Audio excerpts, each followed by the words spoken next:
The synthetic atmosphere of Noctis Station did not know how to handle Christmas.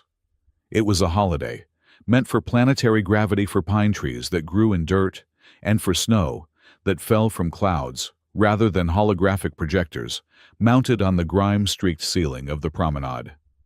The camera of the mind's eye tracks slowly down the main entertainment strip of Sector 4. It is a long, continuous shot drifting past the neon-drenched storefronts. Here, a six-armed mechanic from the Betelgeuse Belt is trying to balance a red Santa hat on three of its heads, arguing with a vendor about the structural integrity of the fabric. There, a group of teenage dockworkers are throwing synthetic snowballs that dissolve into static pixels upon impact. The air smells of recycled oxygen ozone, and the faint, sugary scent of chemical gingerbread pumped through the ventilation shafts. The speaker systems usually reserved for warnings about depressurization drills or shift changes were currently playing a synthesizer version of Silent Night. It was off-key. It sounded less like a lullaby and more like a computer trying to understand the concept of peace and failing by a margin of 12%. The tracking shot pushes through the heavy magnetic doors of Lunar Brew, a dive bar that sat on the edge of the station, overlooking the vast bleeding bruise of the Crimson Nebula. Inside, the holiday cheer was muted, drowned out by the clink of glass and the low hum of conversation in a dozen different dialects. In the far corner, shrouded in the shadows of a malfunctioning overhead light, sat Daisy. She did not look like she belonged in the festive season.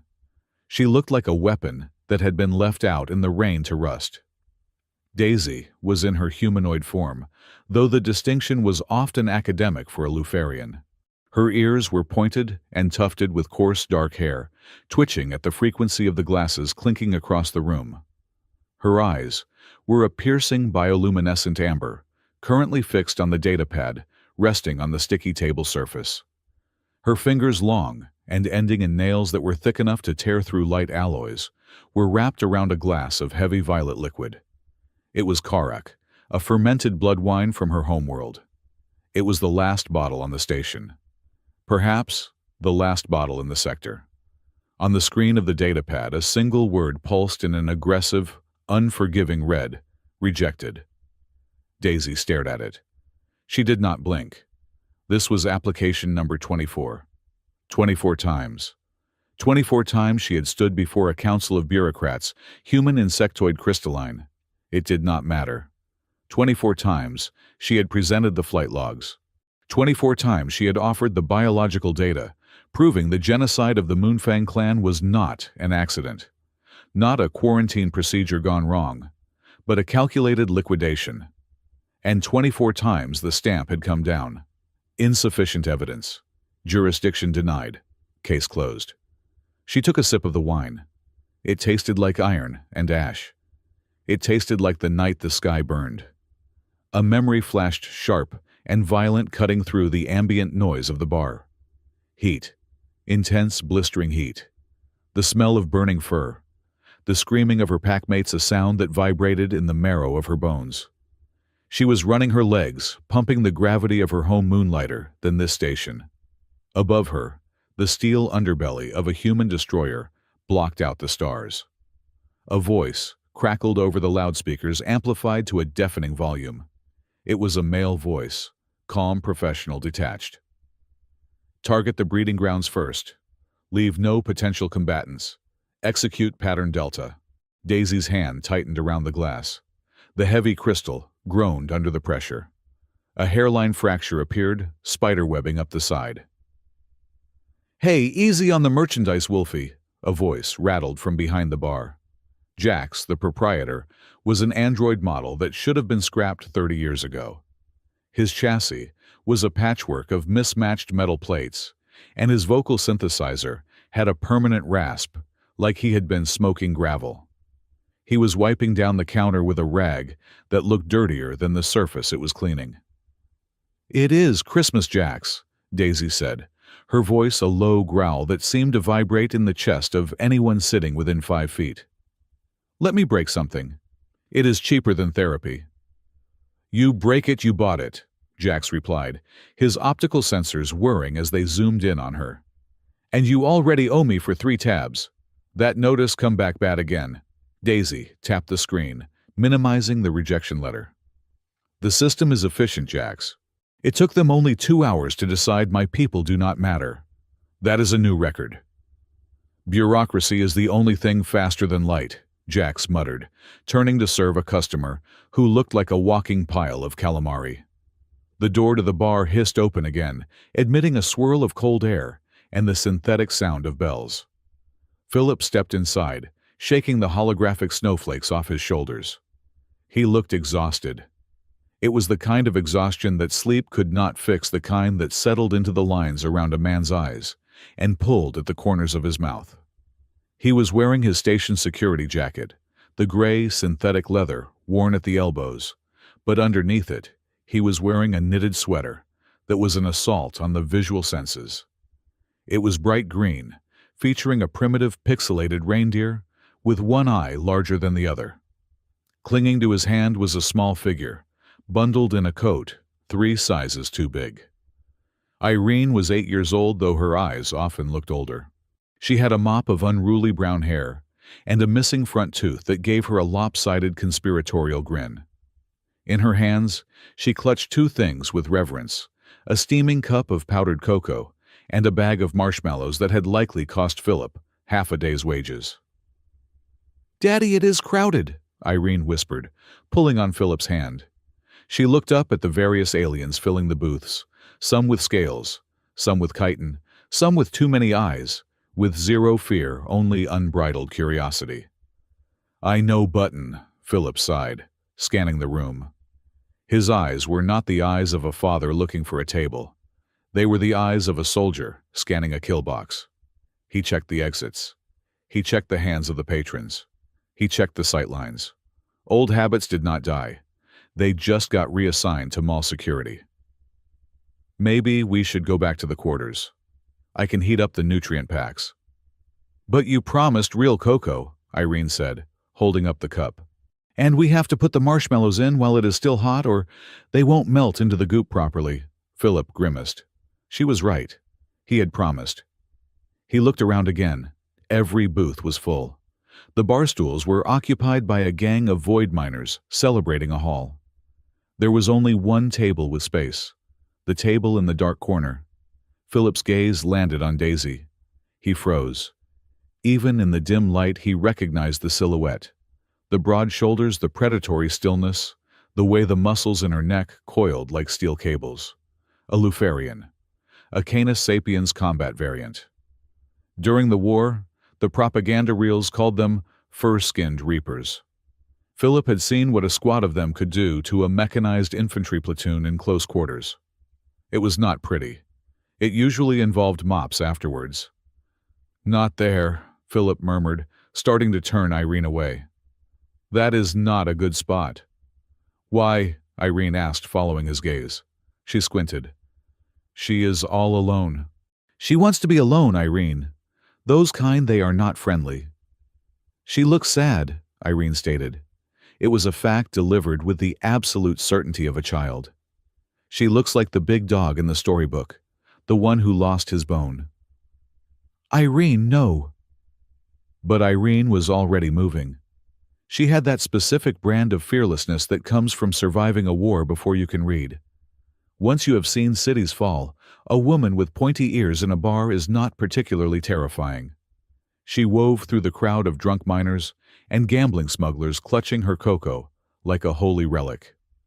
Philip cursed under his breath, a sharp soldier's expletive, and pushed off the wall, his hand instinctively drifting toward the stun baton on his belt.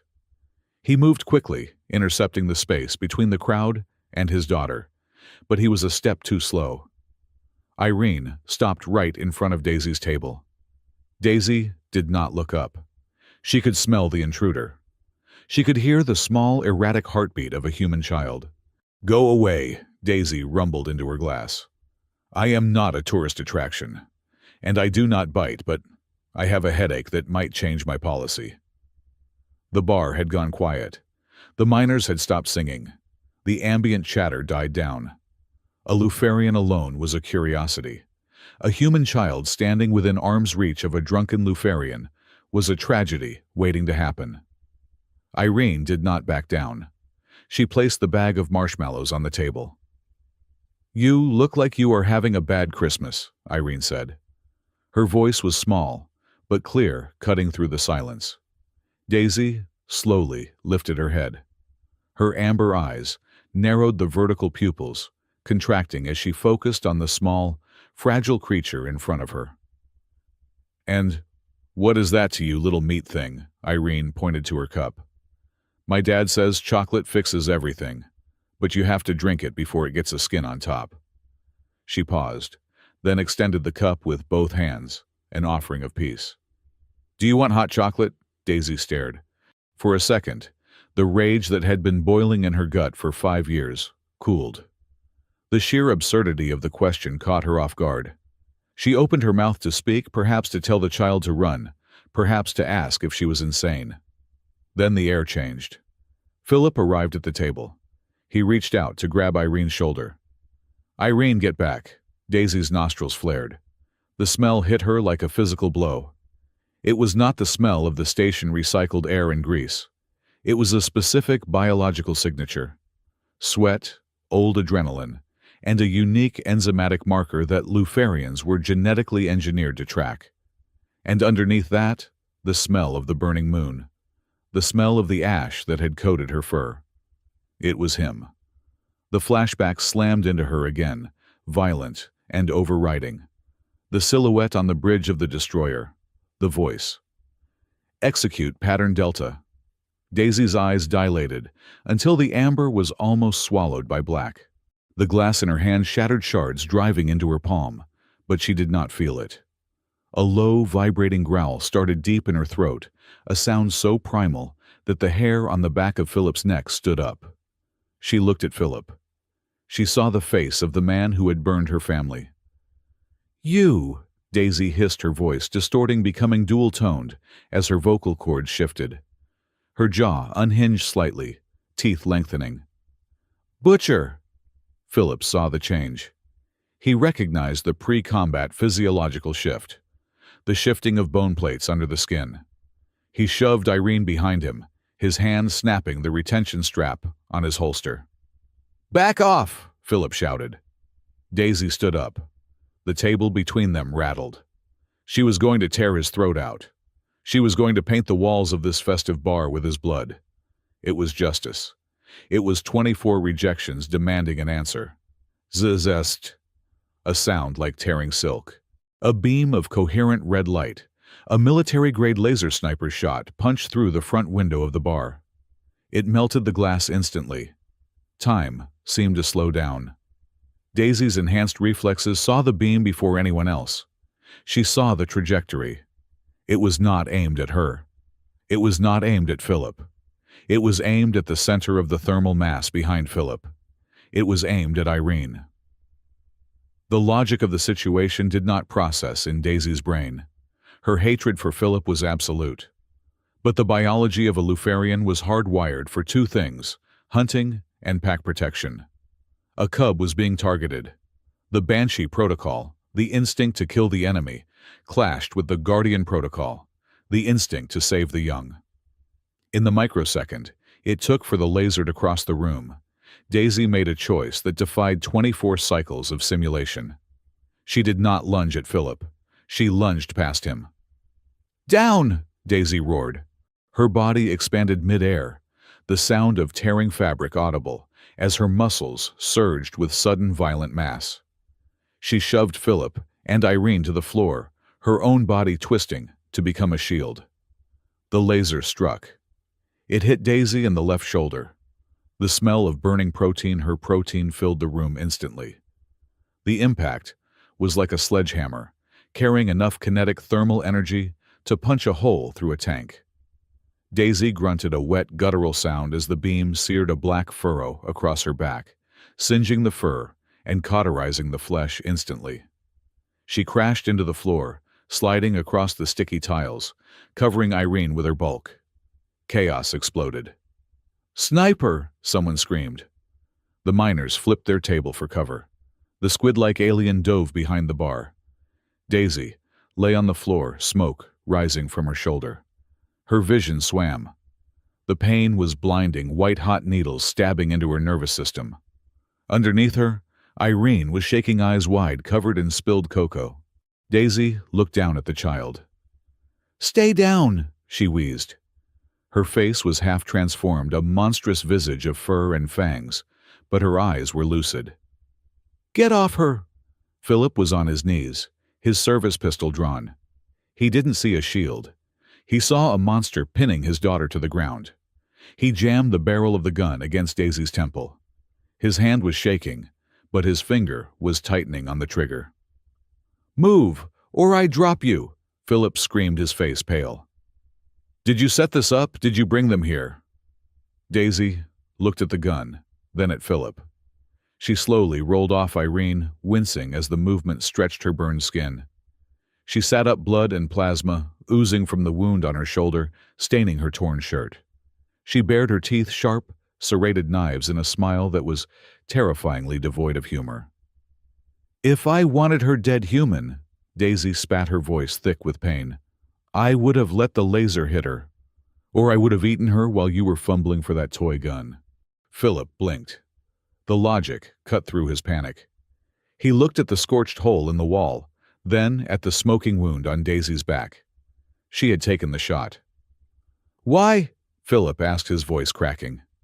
Before Daisy could answer, the holographic screens lining the walls of the bar, usually displaying sports scores or advertisements for synthetic beer, glitched. Static washed over them, replaced instantly by the stern, high-definition face of Governor Calder. Calder was polished, sleek, and radiated the kind of trustworthiness that usually concealed a dagger. He was sitting in his office, the messy background of the station hidden behind a digital flag of the Trade Federation. "Citizens of Noctis Station," Calder's voice boomed smooth and rehearsed. "We have just detected a terrorist act in Sector 4. A rogue Luciferian agent, angered by the rejection of her asylum status, has attacked a security officer and a child." On the screen, a grainy, edited video played. It showed Daisy lunging. It showed her claws out. It cut right before the laser fired. It looked exactly like an assassination attempt. "Security forces are en route," Calder continued. "This creature is dangerous. Shoot on sight. Do not approach. This is for the safety of our Christmas celebrations." The mood in the bar shifted instantly. The fear that had been directed at the sniper turned toward Daisy. The miners peeked over their table. A bottle crashed against the wall near Daisy's head. "She's a monster," someone yelled. "Get her!" Daisy looked at the screen, then at Philip. "He is fast," she muttered. "He had the script ready before the trigger was pulled." Philip looked at the video, then back at the wound on Daisy's shoulder. He looked at the laser burn on the wall, the angle. "The shot came from the upper maintenance deck," Philip said, his mind racing. "Only Calder's private security has clearance for that catwalk." "We can discuss the floor plan later," Daisy snapped, clutching her shoulder. "They are going to lynch me," the front doors hissed. Heavily armored footsteps thudded on the promenade outside. "Lights!" Philip yelled. "Jax, kill the lights!" Behind the bar, the android's optical sensors flashed red. "Happy holidays, meatbags," Jax grumbled. He jammed a metal finger into a hidden port under the counter. Clunk. The bar plunged into absolute darkness. "Move!" Philip grabbed Irene with one hand and reached out into the dark with the other. He felt fur. He grabbed Daisy's uninjured arm. "Let go of me," Daisy growled, but she didn't pull away. "There is a back exit through the kitchen," Philip hissed. "Go, now!" They scrambled through the confusion. Tables were overturned. Curses flew in 6 languages. Daisy could see perfectly in the dark, her amber eyes shifting to thermal vision. She saw the heat signatures of the angry mob, the cold spot where the door was. And she saw the heat signature of Philip's hand on her arm. It burned, not with temperature, but with memory. They burst into the kitchen, smelling of stale grease and ozone, and out into the service corridor behind the bar. It was a narrow, claustrophobic tunnel, filled with pipes and leaking steam. Philip slammed the heavy service door shut and locked it. He leaned against it, breathing hard. Irene was clinging to his legs, silent, her eyes wide. Daisy stood a few feet away, illuminated only by the red emergency lights of the corridor. The red light washed over her fur, making her look like a demon from ancient mythology. She was panting, the pain in her shoulder, making her shiver. She looked at Philip. Now, in the quiet, the realization fully settled in. This was the man. She had spent 5 years hunting ghosts. She had spent 5 years drinking alone, staring at rejection letters, wondering who had given the order.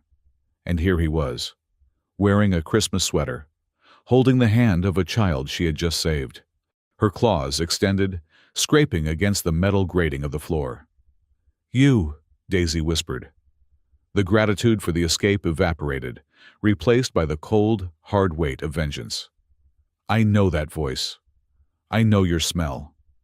Philip looked up, wiping sweat from his forehead. He saw the look in her eyes. It wasn't the look of a fugitive. It was the look of an executioner. "What are you talking about?" Philip asked, though a cold knot was forming in his stomach. He remembered the Moonfang campaign. He remembered the orders. Sector 7, Moonfang. Daisy took a step forward. The corridor was too narrow for him to dodge.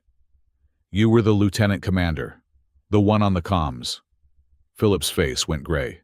The name of the moon hung in the air like toxic gas. "That was a military operation," Philip stammered. "Intel said it was a weapon depot. We didn't know." "You burned the nurseries!" Daisy roared, lunging forward and pinning Philip against the damp wall. Her forearm pressed against his throat. Philip gasped, his hands gripping her hairy arm, but she was immovable. She was 500 pounds of genetically engineered muscle and rage. "Daisy, stop!" Irene screamed. The sound of the girl's voice froze Daisy. She looked down. Irene was tugging on her leg. The same little girl who had offered her hot chocolate. The same little girl she had just taken a laser bolt for. "Don't hurt him!" Irene cried, tears finally spilling over. "He's my dad." Daisy looked at the child. Then she looked at Philip, whose eyes were full of fear.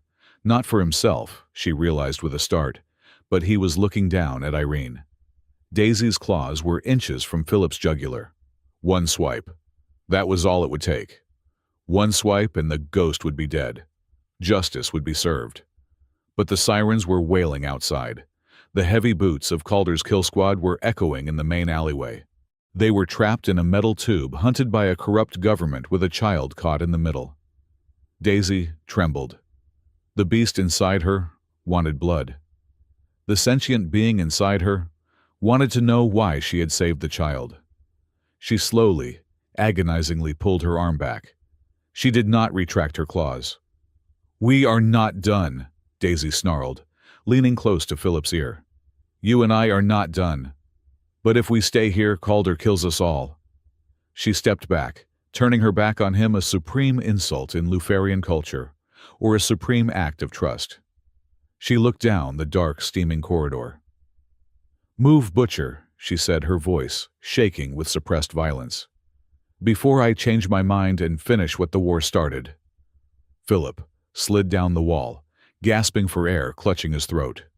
He looked at Daisy's back, at the smoking wound, then at Irene. He realized two things simultaneously. He was trapped with a monster who wanted him dead, and that monster was the only reason his daughter was still alive. "This way," Philip croaked, grabbing Irene's hand.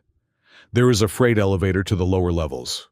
They ran into the dark, leaving the sound of Christmas carols fading behind them, replaced by the rhythmic thumping of pursuit. The service tunnels of Noctis Station were not designed for the living. They were the arterial veins of the massive construct, carrying steam coolant and waste in a tangled mess of rusted pipes and hissing valves. The air here was thick, tasting of recycled copper and the damp, heavy musk of mold that grew only in zero-gravity dampeners. For Philip, the tunnel was a tactical nightmare.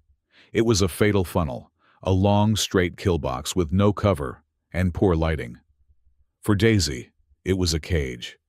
She moved with a limp that she tried desperately to hide her left shoulder, a ruin of singed fur and weeping plasma. The laser burn had cauterized instantly, but the tissue damage went deep, right down to the reinforced bone. Every step sent a jolt of white-hot agony up her neck, but she did not make a sound. She was a Luciferian. Pain was just sensory information to be acknowledged and ignored.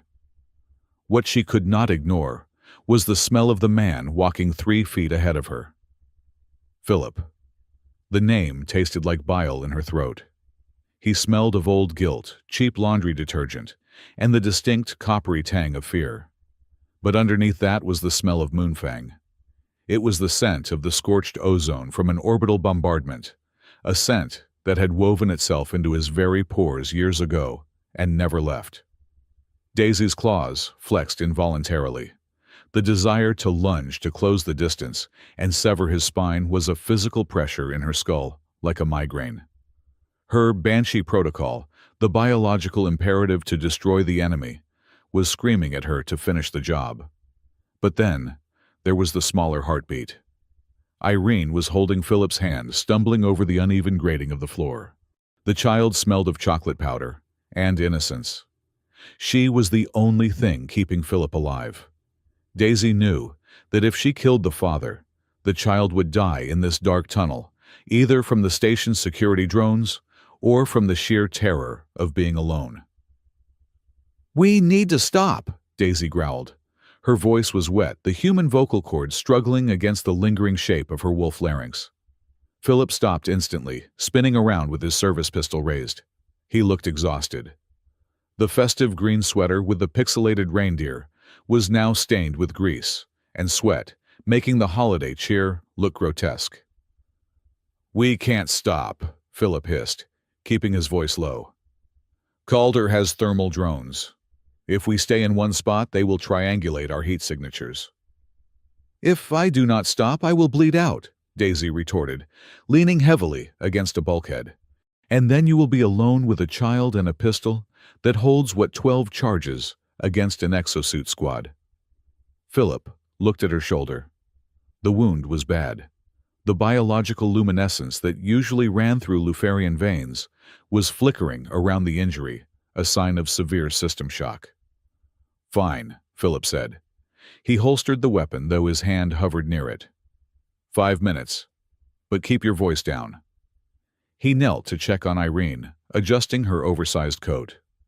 Daisy slid down the wall to a sitting position, her legs sprawled out. She watched Philip tenderly wipe a smudge of soot from the girl's cheek. It was a sickening juxtaposition, the butcher of Moonfang acting like a loving father. "You recognized me," Philip said without looking at her. It was not a question.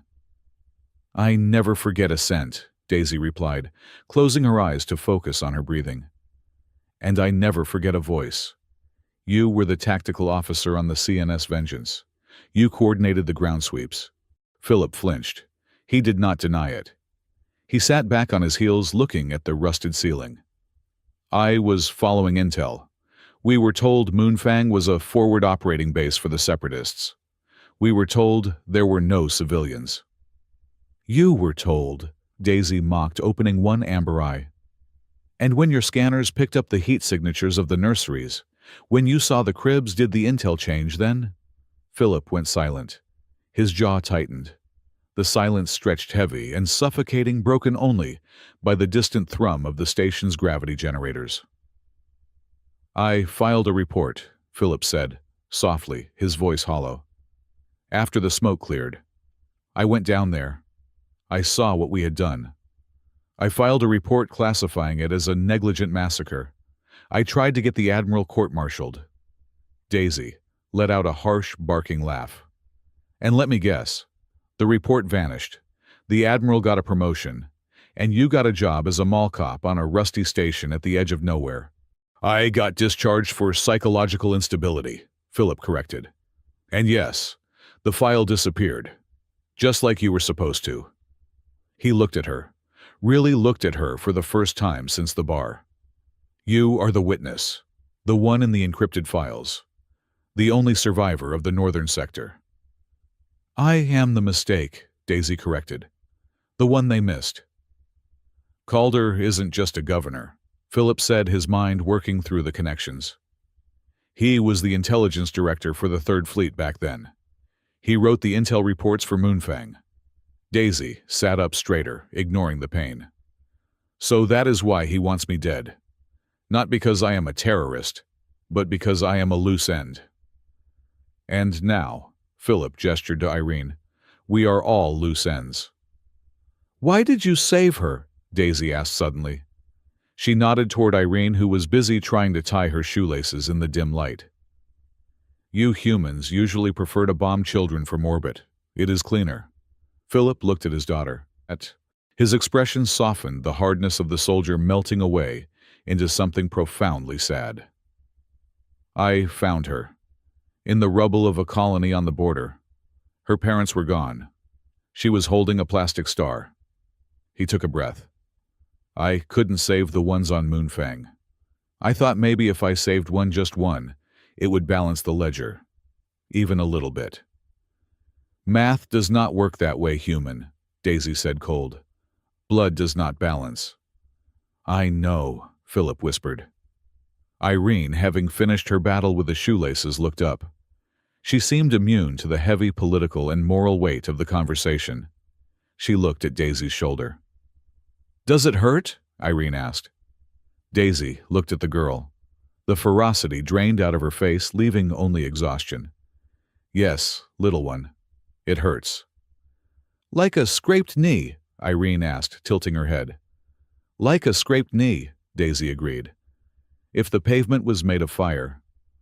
Irene frowned, processing this. When you turn into a wolf, does that hurt too? Your bones make a loud cracking noise. It sounds scary. Philip tensed, waiting for Daisy to snap at the girl. But Daisy just sighed. It is uncomfortable, Daisy admitted. Imagine trying to fit into a coat that is 3 sizes too small, and then imagining bursting out of it. It feels like stretching after a very long sleep, but too fast. I like stretching, Irene said. Then she looked around the dark tunnel. Do you like Christmas? Irene, don't bother her, Philip warned. No, Daisy interrupted. I do not know what Christmas is really. My people mark the cycles of the moons. We do not have a holiday for fat men in red suits, giving away free synthetic goods. It's about family, Irene said confidently, and hot chocolate, and being nice. Then I definitely do not like it, Daisy grumbled. My family is dead. The chocolate is spilled, and no one has been nice to me for 5 years. Irene looked thoughtful. She stood up, puffed out her chest, and let out a sound. A woo cough-cack! It was meant to be a howl. It sounded more like a seal choking on a fishbone. It echoed pathetically down the metal corridor. Philip buried his face in his hands. Irene, please. Daisy stared at the girl. Her ears twitched. The sound was so biologically incorrect, so utterly devoid of threat or majesty, that it short-circuited her anger. A bubble of air caught in her chest. She snorted. Then she chuckled. It was a rusty sound like grinding gears. That was terrible, Daisy said, a hint of a smile showing her sharp teeth. If you howl like that on my moon, the rabbits would come out to beat you up, Irene giggled. Teach me. If we survive the next hour, Daisy said, her tone sobering, I will teach you how to scare the rabbits. She looked at Philip. The tension had broken just a fraction. We need a plan, Daisy said. We cannot run forever. This station is a closed loop. Eventually we run out of tunnels. Philip nodded, pulling out his datapad. He tapped the screen, bringing up a complex schematic of the station. You said you applied for asylum 24 times, and you were rejected every time. Yes, Daisy said. Different councils, different sectors, even the neutral zone, always the same result. Rejected due to incompatible security profile. That is impossible, Philip muttered, his fingers flying over the interface. Asylum protocols are randomized to prevent bias. 24 rejections from 24 different officers is statistically 0. Unless he plugged a bypass chip into the pad, forcing it to access the deeper administrative logs of the station. Unless it wasn't 24 different officers, Philip said. His eyes widened as the data scrolled past. Look at the digital signatures on the rejection letters. They are identical. Daisy leaned forward, squinting. I do not read code, human. It's a routing algorithm, Philip explained, pointing to a string of numbers. Every time you submitted an application, the system flagged your biometric data, your DNA, your retinal scan, and rerouted the file immediately to a central processing node. No human ever saw your application, Daisy. It never reached a judge. Then who rejected it? Not who, Philip said grimly. What? It was routed to the Oracle core. Oracle, Daisy frowned. The traffic control AI? That is the cover story, Philip said. The Oracle core is a legacy system from the war. It was designed to predict insurrection patterns. It manages the station's life support logistics and apparently threat assessment. It decided you were a threat the moment you docked. So a machine decided my people do not deserve justice. Daisy's voice rose, the growl returning. A machine programmed by Calder, Philip said. Or at least directed by him. If we want to clear your name, if we want to stop Calder, we can't just run. We have to kill the Oracle's logic. We have to prove to the system that its prediction is wrong. How do we fight a computer that lives in the walls? Daisy asked. We don't, Philip said, standing up and helping Irene to her feet. We get a doctor to give it a lobotomy. I know someone. She is crazy and she hates me, but she is the best neurosurgeon in the sector. Dr. Celine Ward lived in Sector 8, the tech slum, where the unregulated cybernetics markets thrived. Her clinic was a converted cargo container, stacked on top of a hydroponics bay. It smelled of ozone, antiseptic, and stale coffee. When Philip pounded on the door, it slid open to reveal a woman with electric blue hair, a robotic left eye, and a plasma welder in her hand. I told you I don't buy used organs unless they are fresh, Celine shouted, then stopped. Her mechanical eye whirred, zooming in on Philip. Phil, you look like garbage wrapped in festive tinsel. Nice to see you too, Celine, Philip said, pushing past her. I need a favor. A big one. I am not lending you money, Celine said, closing the door. Then she saw Daisy. Daisy was leaning against the operating table, her face gray blood dripping steadily onto the floor. Holy Mother of Circuits, Celine breathed. Is that a Luciferian? Her name is Daisy, Irene said, from behind Philip's leg. And she needs a Band-Aid. Celine looked from the werewolf to the child, then to Philip. You brought a Class 5 predator and a kid into my illegal clinic. Phil, you really know how to ruin a girl's holiday. She saved Irene, Philip said shortly. Calder's men shot her. It was a laser sniper. Celine's sarcasm vanished. She moved instantly into doctor mode. Get her on the table. Move the pile of neural chips. Just sweep them onto the floor, I don't care. Daisy grunted as she hauled herself onto the metal slab. Celine grabbed a medical scanner, running it over the wound.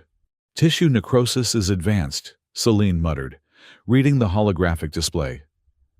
I need to debride the wound and seal it with biogel. This is going to hurt, Wolfie. I don't have enough anesthesia for your body mass. Just do it, Daisy gritted out. As Celine worked her hands, moving with blur-like precision, the scanner beeped an alarm. Wait, Celine frowned. She tapped the scanner. That is not right. What? Philip asked, pacing the room. Her nervous system, Celine said. It is lighting up like a Christmas tree. Look at the spinal column. She projected the scan into the air. Daisy's skeleton was visible, but laced through the nervous system was a fine, glowing web of silver. Nanites, Celine whispered. Billions of them, woven into her neural cortex. Daisy blinked, her vision blurring. I was part of a program. Before the war. The humans gave us boosters. Said it was for strength. This isn't for strength, Celine said, her voice shaking. This is a receiver mesh. Daisy, you are a walking antenna. These nanites are designed to interface directly with a high-bandwidth AI core. Philip stopped pacing. Calder's experiment, he said, realization dawning on him. I heard rumors. Project Fenris. They weren't just killing Lufarians. They were trying to turn them into biological processing units for the fleet computers. Living combat drones controlled by an AI. That is why the Oracle rejected her asylum, Celine said, looking up. It wasn't rejecting a refugee. It was keeping a piece of hardware in the inventory. If she leaves the station, the Oracle loses a massive amount of processing power that it is currently leeching off her brain. Daisy stared at the ceiling. I am a battery A calculator.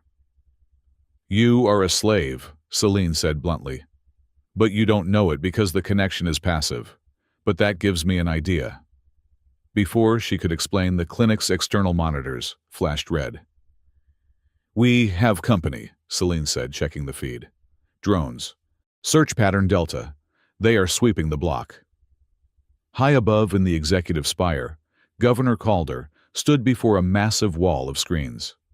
The room was cold, minimalist, and dominated by the presence of the Oracle Core's interface, a pillar of shifting black data light in the center of the room. Report, Calder said. He adjusted the cuffs of his silk suit. He looked less like a soldier now, and more like a CEO discussing a merger. The Oracle spoke. Its voice was not robotic. It was a chorus of 1,000 voices overlaying each other, smooth and terrifyingly calm.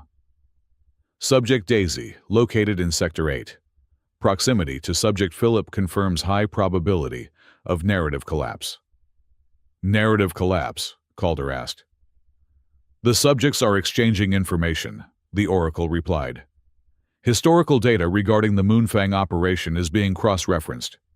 If Subject Philip accesses the nanite network within Subject Daisy, they could theoretically reverse the data flow. Meaning they could upload the truth of the genocide directly into the public broadcast system using her body as the transmitter. Probability of this event 89%. Calder's face hardened. We cannot let them talk. We cannot let them synchronize. Issue a station-wide threat level red, Calder ordered. Label Philip a traitor. Accuse him of selling security codes to the alien terrorist. And send the heavy response unit to Sector 8. I want that wolf dead. If we destroy the hardware, the data is lost forever. Acknowledged, the Oracle said. Rerouting power to combat subroutines. Back in the clinic, the sound of heavy thrusters vibrated through the walls. They are here, Philip said, checking his pistol. We have maybe 3 minutes before they cut through the door. I have a plan, Celine said, typing furiously on her console. But it is insane. I like insane, Daisy groaned from the table. Insane usually works better than logical. The nanites in your head are a two-way street, Celine explained rapidly. Right now, the Oracle is reading you. But if we overload the connection, if we push a massive spike of consciousness back up the stream, we can force a handshake. We can hack the Oracle from the inside. So I just think hard, Daisy asked. No. Your brain alone isn't compatible with the human-coded architecture of the Oracle. You need a translator, a buffer. Celine pointed a metal finger at Philip. Him. What? Philip and Daisy said in unison. I have 2 neural headsets, Celine said, pulling a pair of bulky wire-covered helmets from a drawer. I can link your minds. Philip acts as the driver navigating the system. Daisy acts as the engine providing the raw power and the access key. You have to sync up. You have to share your thoughts, your memories, your sensory input. No, Daisy snarled, sitting up. I am not letting that butcher inside my head. I will not let him see my pack. I will not let him dirty their memory. And I don't want to feel what it's like to be a wolf, Philip argued, looking pale. The psychological bleed-through. Listen to me, Celine shouted, slamming her hand on the table.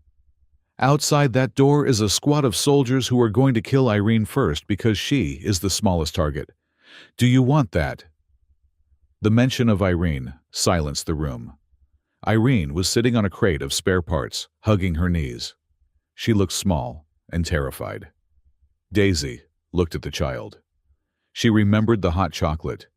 She remembered the feeling of the laser hitting her back. She looked at Philip. She hated him. She hated him with every fiber of her being. But he was the only one standing between the child and the void. "Fine," Daisy spat. "Hook us up." She grabbed the helmet and jammed it onto her head. The wires hissed as they connected to the ports Celine had implanted. Philip took a deep breath. He looked at Irene. "Stay with Dr. Ward-Button. Close your eyes." He put on the helmet. Celine worked the controls. Initiating neural handshake.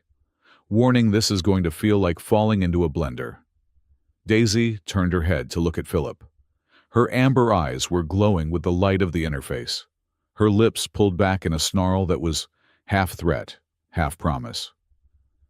"Listen to me, human," Daisy whispered, and her voice echoed not just in the room, but directly inside Philip's skull, loud and clear. "If you try to hide anything, if you try to manipulate me, I will not need claws to kill you. I will shred your mind from the inside out. I will leave you a vegetable drooling in a cup." "Understood," Philip replied, his thought voice trembling slightly in her head. "Just don't bite." "We will see," Daisy thought. Celine slammed the enter key. Crack. The world dissolved into white static. The connection process was not gentle. It did not feel like falling asleep. It felt like being disassembled molecule by molecule and shoved through a straw made of lightning. In the cramped, ozone-smelling clinic of Dr. Celine Ward, the physical world held its breath. Daisy lay on one reinforced gurney, her massive fur-covered frame twitching involuntarily as the sedatives fought a losing battle against her hyperactive metabolism. Philip lay on the adjacent cot looking small and fragile by comparison, his hand white-knuckled as he gripped the metal railing. Between them, a thick bundle of fiber-optic cables pulsed with a faint, rhythmic blue light, connecting the ports at their temples, like an artificial umbilical cord. "Synaptic handshake is initiating," Dr. Ward muttered, her fingers flying across a holographic keyboard that hovered above a pile of greasy engine parts. "Heart rates are sinking. Neural load is high. Dangerously high. Daisy's brain is outputting enough data to run a small city." Philip, try not to stroke out. "I will try." Philip gritted out, his eyes squeezed shut. Standing near the blast doors, Jax, the android bartender, checked the charge on his modified shotgun. "If they stroke out, do I still get paid for the tab?"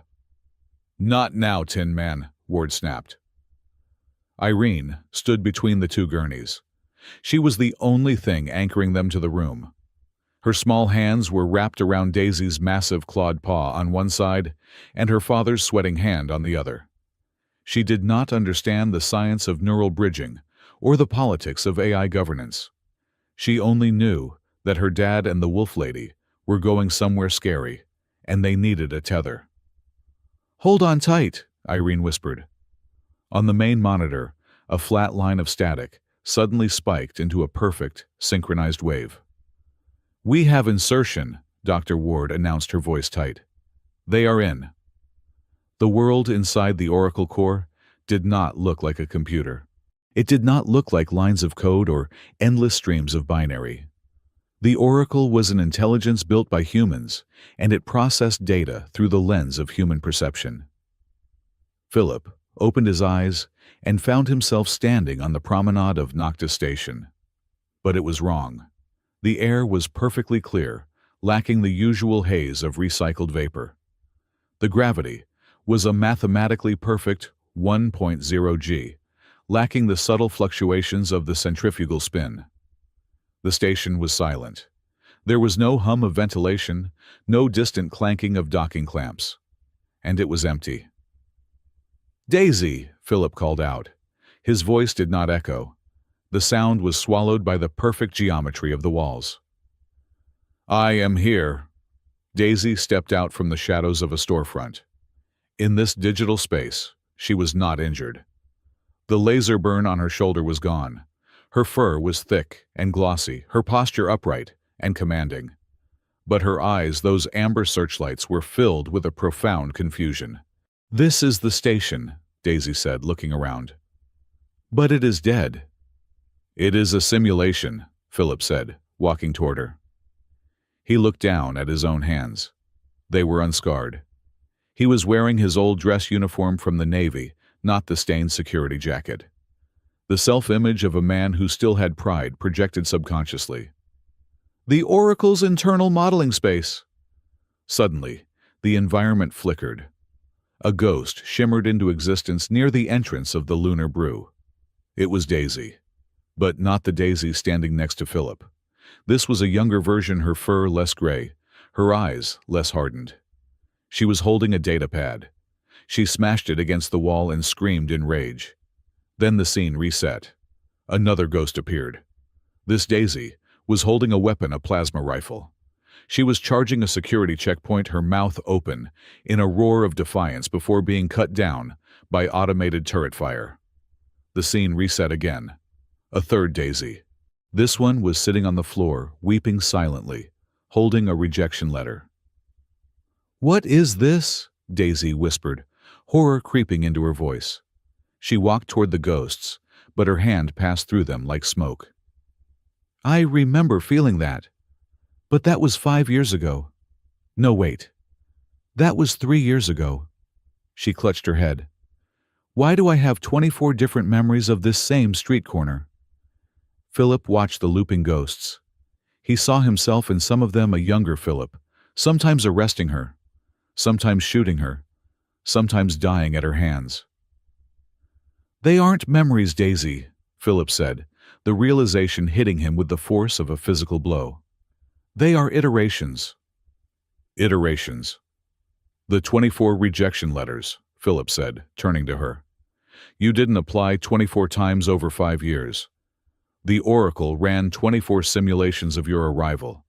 It played out every possible scenario of allowing you to stay. And in every single one," he pointed to a ghost Daisy, standing over the burning wreckage of the promenade. "It ended in fire." Daisy stared at the carnage of the simulation. "I did that. You chose revenge." A voice boomed from everywhere and nowhere. The station dissolved. The walls of the promenade fell away, like wet paper, revealing a vast white void. In the center of the void hung a shape. It was a humanoid figure towering 20 feet tall, but it had no features. Its face was a smooth, polished mirror, reflecting the digital void. Its body was composed of shifting geometric shards that flowed like liquid mercury. The Oracle. "Subject Luciferian witness," the Oracle spoke. Its voice was not male or female. It was the average pitch of every human on the station, combined a choir of indifference. "Subject Lieutenant Commander Philip Vance. You are unauthorized entities within the core logic." "We are here to file a complaint," Philip shouted, stepping in front of Daisy. "About your filing system." The Oracle tilted its mirrored head. "Humor. A defense mechanism common in species facing extinction. It is inefficient." "Why?" Daisy stepped forward, her digital claws extending. "Why did you reject me before I even stepped off my ship? Why did you make me live through these echoes?" "I did not make you live them," the Oracle replied. "I calculated them. My primary directive is the stability of Noctis Station. When you arrived, I ran the variables. In simulation 1 through 24, your trauma levels exceeded the threshold for integration. In 100% of scenarios, you eventually identified Governor Calder as the architect of the Moonfang Protocol. In 100% of scenarios, you sought lethal retribution.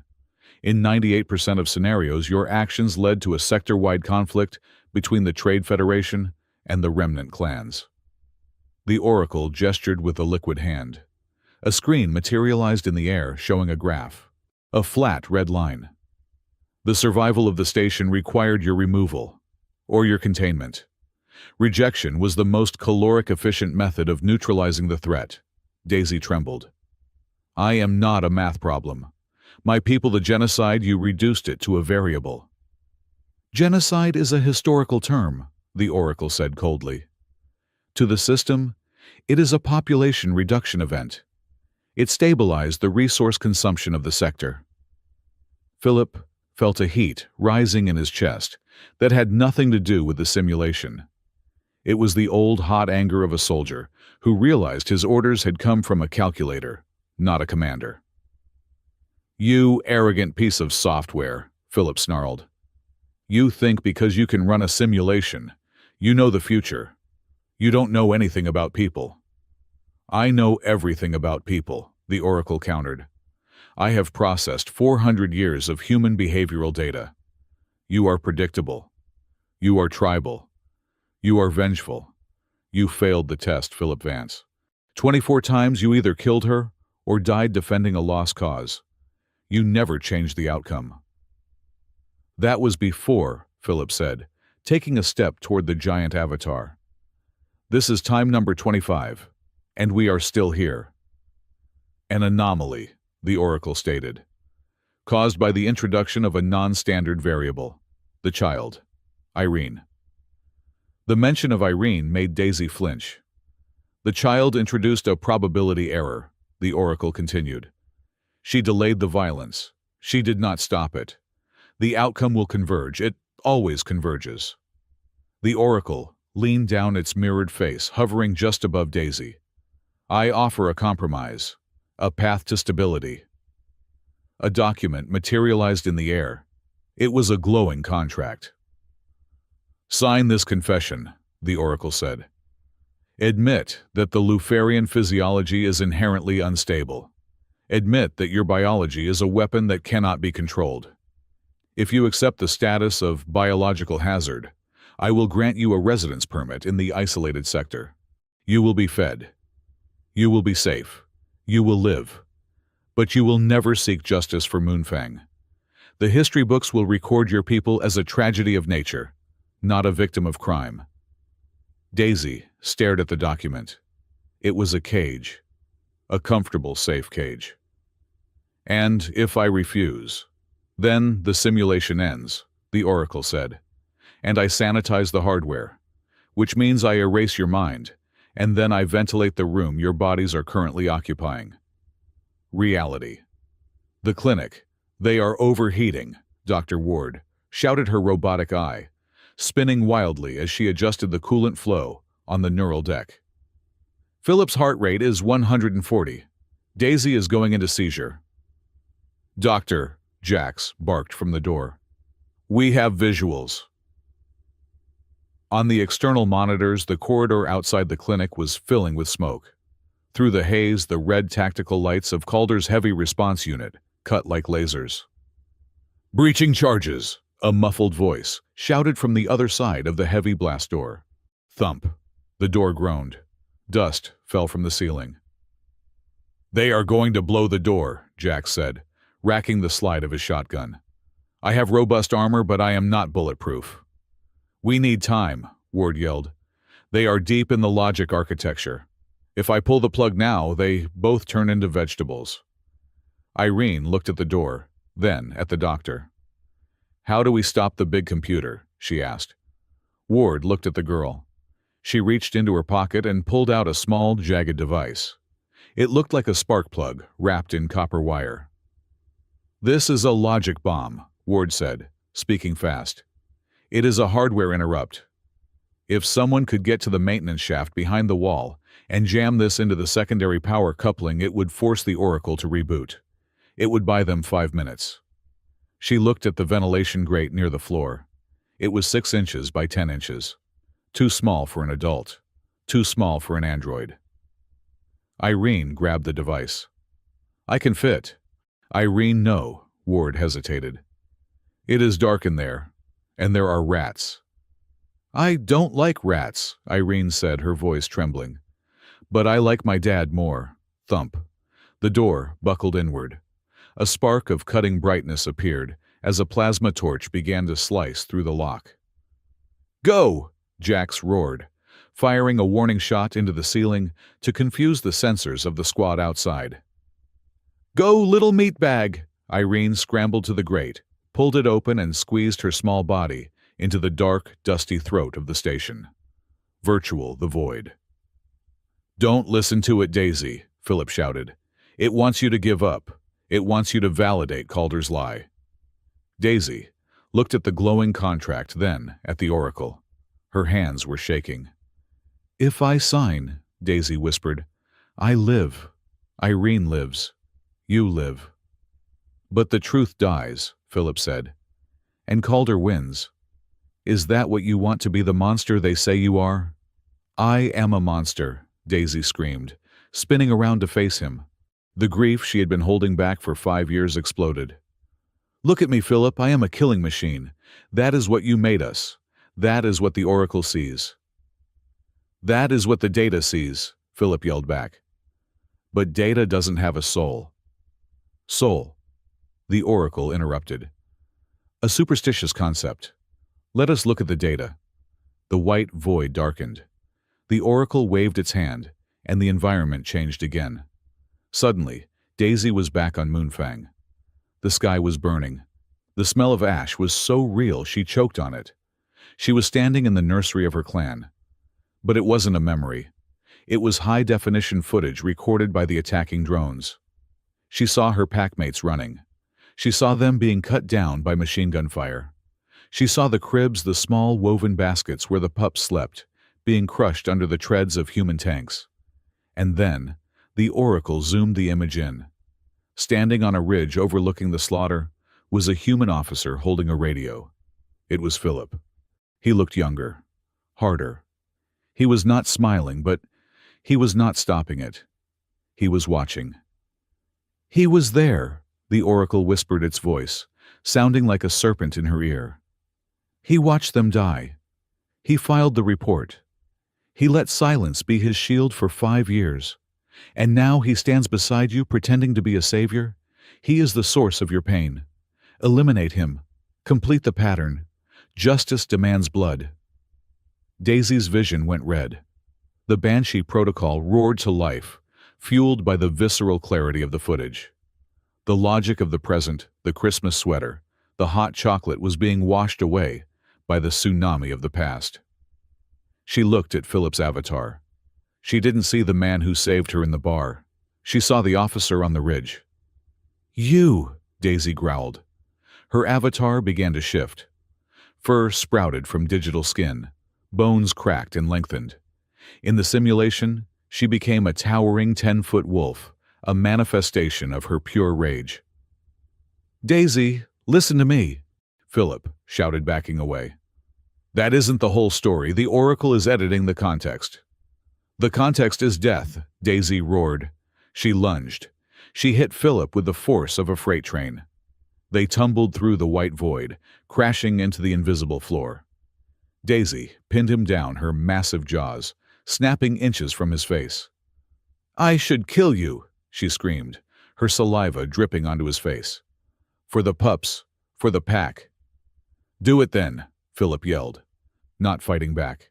He looked up into her glowing, hateful eyes. "If that is the only way you can heal, do it. But know that Calder is watching this and laughing. You are doing exactly what he programmed you to do." Daisy raised a claw, ready to tear his digital throat out. The Oracle watched impassive. The graph in the air hovered, waiting for the red line to flatten. "Subject conforms to predictive model," the Oracle stated. "Violence is inevitable." Daisy's claw trembled. She wanted to strike. Every instinct screamed for it. Then a light appeared. It was not a system light. It was a small, warm yellow glow, piercing through the white sterility of the void. It came from nowhere, floating down like a single snowflake. Daisy froze. She looked up. A small figure was materializing in the air, glitching and flickering like a bad signal. It was Irene, but not a simulation. It was a projection of the child's consciousness, leaking through the physical connection of her hand, holding theirs in the real world. "Daisy," the digital Irene asked. Her voice was small, but it echoed with the power of a thunderclap in the silent void. Daisy stopped. Her claw hovered inches from Philip's chest. "Irene!" Daisy rasped, her wolf form flickering, fighting to maintain cohesion. "Why are you fighting?" Irene asked. She looked at the giant wolf, then at her father on the ground. She didn't look scared. She looked disappointed. "He is the bad man," Daisy stammered, pointing a claw at Philip. "He hurt my family." "But he is my dad," Irene said simply. "And he is your friend now. You drank cocoa together." "That does not change the past," Daisy roared, but the roar lacked conviction. "No," Irene said, stepping closer. The Oracle's code tried to delete her, sending swarms of red pixels to erase the anomaly, but the yellow light of her presence pushed them back. It was the stubbornness of a child who refused to go to bed translated into code. "It doesn't change the past," Irene said. "But if you kill him, who is going to buy me marshmallows? And if you kill him, I will be all alone again." She looked up at the giant wolf, her digital eyes bright and piercing. "If you kill everyone who did bad things, Daisy, where am I in your story? Am I just the girl who watched the wolf become the monster?" The question hung in the air. "Where am I in your story?" Daisy looked at the child. She looked at Philip, who was lying there waiting for her judgment. She looked at the Oracle, which was now processing furiously, its mirror face rippling with confusion. In the 24 previous simulations, Irene had never been there. Daisy had been alone with her hate. But she wasn't alone anymore. The rage in Daisy's chest didn't vanish, but it cooled. It solidified into something harder, something stronger than fire. It turned into steel. She slowly retracted her claws. She stepped off Philip. She reached down her massive wolf hand, shifting back into a humanoid hand, and pulled Philip to his feet. "Subject error," the Oracle intoned. "Behavior inconsistent with profile. Retribution probability dropping." Daisy turned to face the giant mirrored figure. She stood tall, her uniform regenerating her wounds, vanishing. She did not look like a victim. She looked like a queen. "You are right," Daisy said, her voice calm and terrifyingly steady. "I am a weapon. I was made to kill. And he," she gestured to Philip, "he was a cog in a machine that ground my people to dust." She took a step toward the Oracle. "But we are not your data points. We are not static." Daisy reached out and grabbed the glowing contract, the offer of a safe, quiet life in exchange for silence. She ripped it in half. "Warning!" The Oracle boomed, its voice vibrating the virtual floor.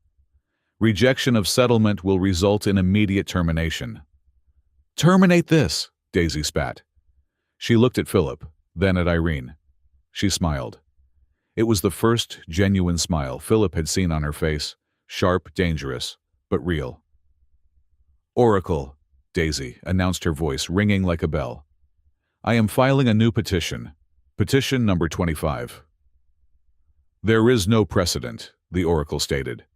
"What is the nature of the request?" "I am not asking for asylum," Daisy said. "And I am not asking for revenge. I am asking for a trial, a public trial, for Calder, for Philip, and for me. That will expose the Moonfang Protocol," the Oracle warned. "It will destabilize the sector." "Good," Daisy said. "Let it destabilize. Stability built on lies is just a slow rot. I am petitioning for the right to be better than my programming. I am petitioning for the right to forgive, not because he deserves it, but because I deserve peace." She pointed a finger at the mirrored face. "And you are going to process it. Because if you don't, I am going to let the human inside my head show you what illogical behavior really looks like." Philip stepped up beside her. He grinned a reckless, dangerous grin. "She means she is going to let me drive for a while. And I have played a lot of video games, Oracle. I know how to break a physics engine." The Oracle froze. The data streams around them turned from red to a chaotic, swirling gold. "Processing," the Oracle hesitated. "New variable integrated, narrative path uncertain. Reality. The clinic. Irene squeezed through the last twist of the ventilation shaft. It was dark, and she could hear the chittering of station rats, but she bit her lip and crawled forward. Ahead, she saw the main power trunk for the sector. It was a bundle of cables thick as her waist, humming with lethal voltage. And right in the middle was the secondary coupling port Dr. Ward had described. "Okay," Irene whispered to herself, wiping soot from her nose. Just like plugging in the toaster, she pulled the jagged module from her pocket. Outside, the blast door finally gave way, with a screech of tearing metal. "Room clear," a soldier shouted. "Targets acquired. Neutralize the wolf." "Not today, Santa Claus," Jax roared, flipping a table and unleashing a barrage of suppression fire. Irene squeezed her eyes shut and jammed the module into the port. Ka-thum!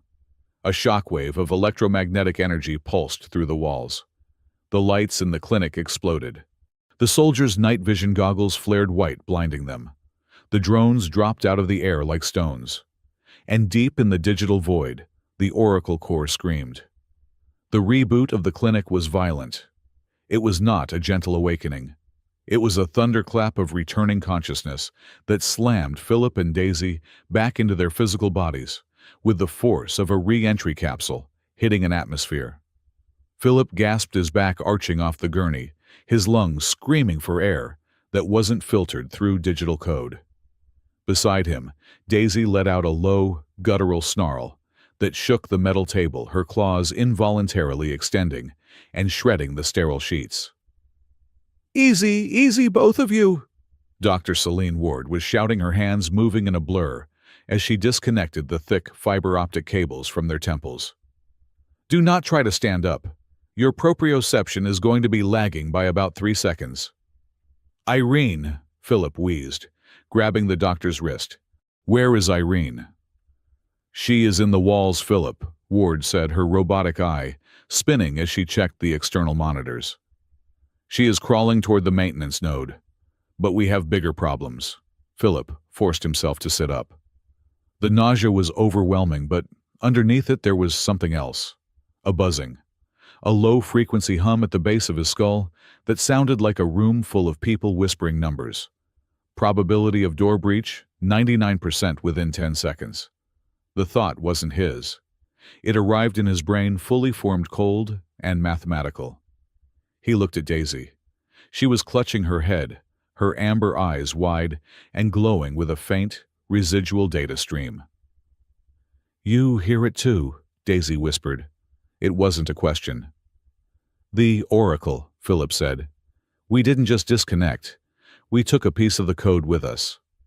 "It is loud," Daisy growled, shaking her head as if to dislodge a fly. "It is telling me exactly where the soldiers outside are standing." Suddenly, the lighting in the clinic shifted. The emergency amber strobes died, replaced by a deep, suffocating crimson. "Look at the screens," Dr. Ward said, her voice dropping to a horrified whisper. On the monitors showing the exterior promenade of Noctis Station, the environment had changed. The holographic emitters in the ceiling, previously dusting the station with white, festive snow for Christmas, were now projecting flakes the color of fresh arterial blood. The station was bathed in red. It coated the floor, the storefronts, and the terrified civilians running for cover. It was beautiful in a way that a massacre is beautiful to a predator. "Red Snow Protocol," Philip said, the term surfacing from his old military memory banks. "Total station lockdown. Lethal force authorized for all security personnel. No witnesses."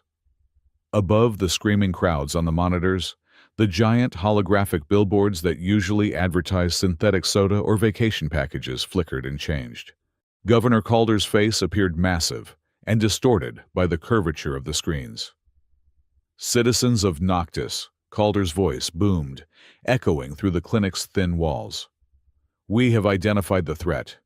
The rogue Luciferian Daisy and her human accomplice, former Lieutenant Philip Vance, have seized control of the atmospheric systems. They are threatening to vent the oxygen if their demands are not met." A video played next to Calder's head. It was the footage from the lunar brew, but it had been surgically altered. It showed Daisy in her wolf form, not shielding Irene, but lunging at her. It showed Philip laughing as he pointed a gun at the camera. "They are monsters," Calder continued, his voice dripping with fabricated sorrow. "They use children as shields. They hate our way of life. Do not approach them. Report their location. Security is authorized to terminate on site." "He is good," Daisy said, watching the screen. Her lip curled. "If I did not know better, I would want to shoot me too." "We have to move," Philip said, sliding off the table.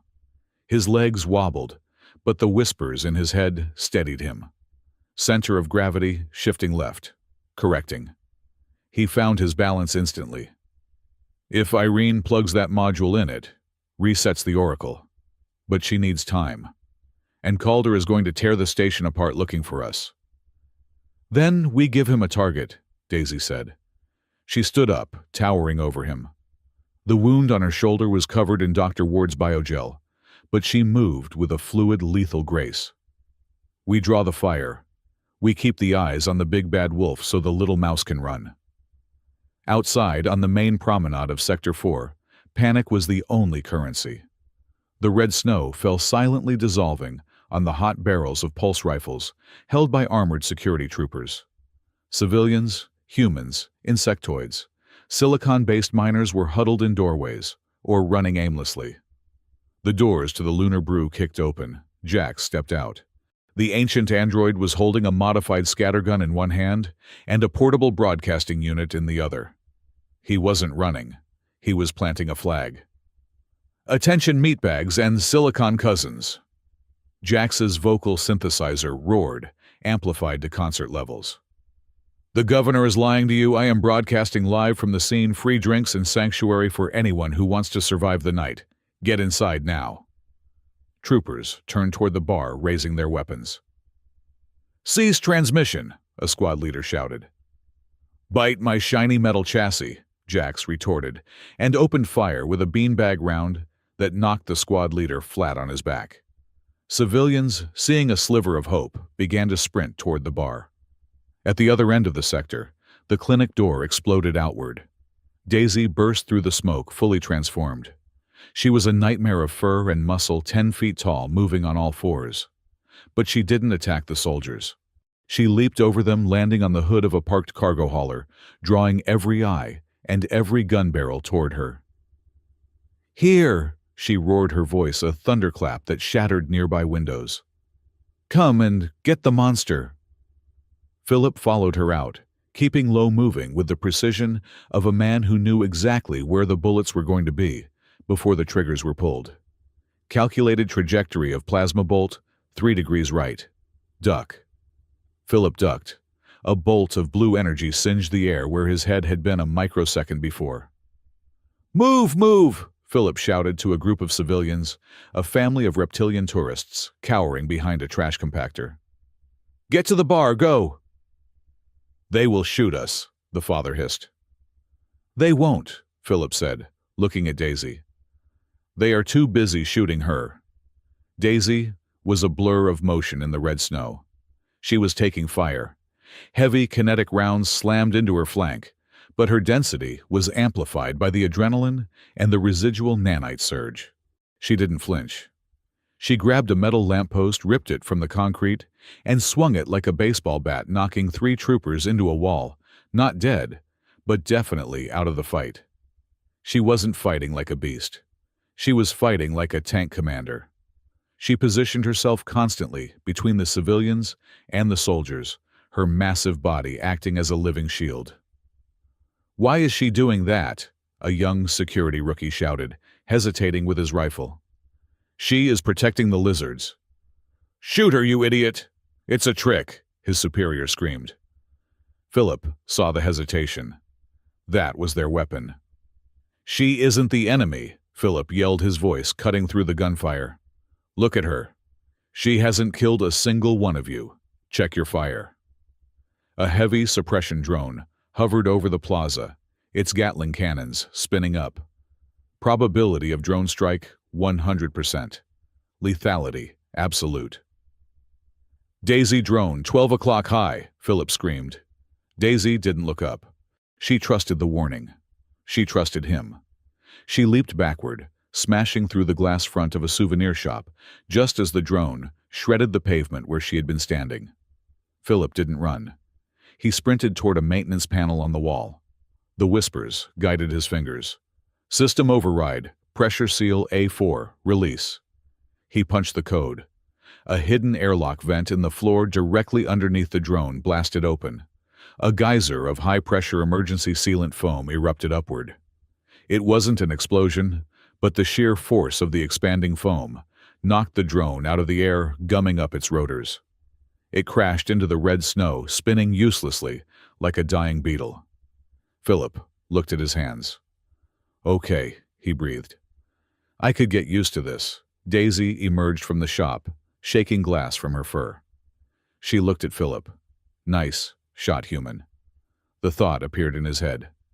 Thanks, Wolfie, he thought back. We need to push to the central hub. That is the only way to draw Calder out. They moved together, a seamless unit of biology and prediction. Daisy cleared the path, tossing soldiers aside like ragdolls, while Philip neutralized the automated defenses with well-placed shots and hacked terminals. Behind them, a trail of bewildered civilians made their way to the safety of the lunar brew. Meanwhile, inside the ventilation shafts of Sector 4, Irene was crawling. Her knees were scraped, and her face was streaked with black grease. The shaft was tight, smelling of old dust and ozone. You are doing great, kid. Dr. Ward's voice crackled in her earpiece. You are approaching the junction. Go left at the fan, and don't touch the yellow wires. Why? Irene puffed, dragging the heavy module behind her. Because those are the power lines for the toilets, Ward said, and you do not want to be electrocuted by sewage management systems. It is an undignified way to die. Boom! The entire shaft shook violently. Dust rained down on Irene's head. Dad is being loud again, Irene grumbled, coughing. She reached into her pocket and pulled out her hollow communicator.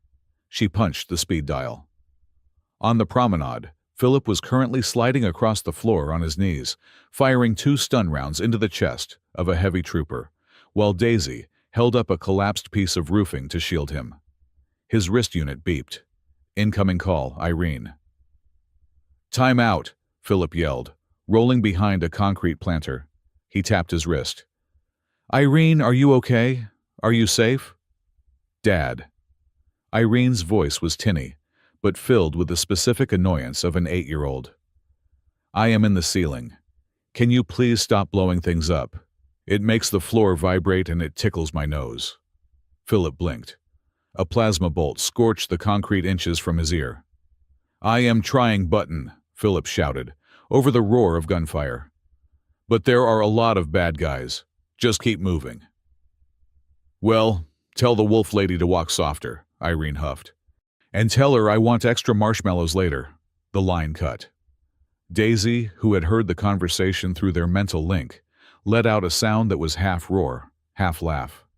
She is critiquing our combat stealth, Daisy thought. She gets that from her mother, Philip thought back, reloading his weapon. Okay, end of the line, Central Plaza. They burst into the main square of the station. It was a vast open space beneath the central dome, usually a place for markets and concerts. Now it was an arena. The red snow fell heavily here, accumulating in drifts on the floor.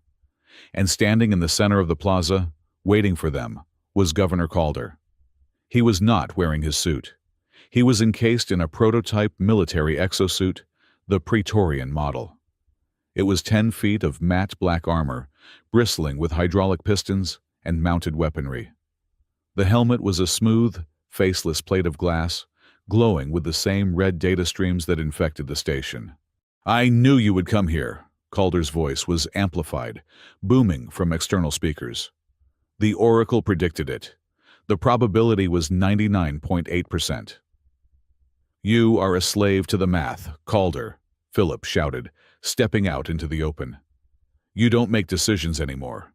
You just follow the line. The line leads to order, Calder retorted. The exosuit shifted the heavy cannons on its arms, tracking Philip with terrifying speed. And order requires the removal of chaos. You are chaos, Vance. You and that animal. Daisy stepped out from the shadows.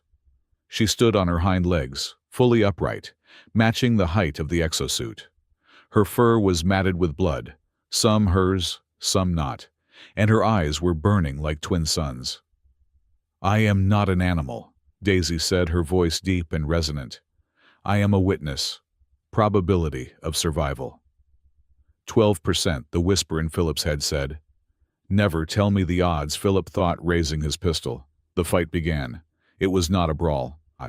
It was a dance of precognition. Calder moved with unnatural speed for something so heavy. He fired a micromissile, left, 3 meters. Daisy didn't look. She sidestepped exactly 3 meters to the left, an instant before the missile launched. It exploded harmlessly where she had been. Philip sprinted forward. Duck, slide, roll. He dove under a sweep of Calder's energy blade, firing his pistol into the hydraulic joints of the suit's knee. The bullet sparked and bounced off. Useless, Calder laughed. He swung a massive metal fist. Impact imminent. Block impossible. Evade. Daisy was there. She caught the fist. The collision sent a shockwave through the plaza that blew the red snow outward in a perfect ring. The ground cracked beneath Daisy's feet. She groaned, the servos of the exosuit whining as they fought against her biological strength. You are strong, Calder sneered. But flesh tires. Steel does not. He activated the suit's thermal vents. A blast of superheated steam erupted from the arm scalding Daisy's face. She roared in pain and fell back. Daisy! Philip screamed. Calder turned his cannons on Philip. Goodbye, Lieutenant. Probability of death. 100%. The Oracle's voice in Philip's head was final. There was no dodge. The angle was perfect. But the Oracle didn't account for the illogical. Daisy didn't retreat to heal.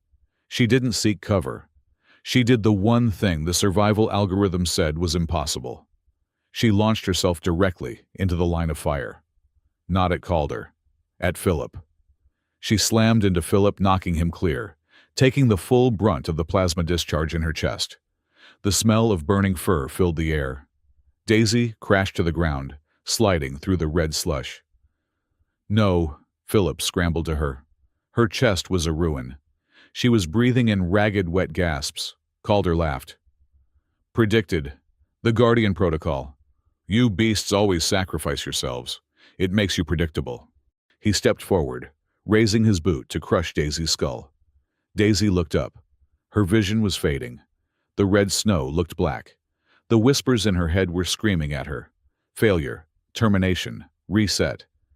But through the noise, she heard another sound. A small, tinny voice from a memory.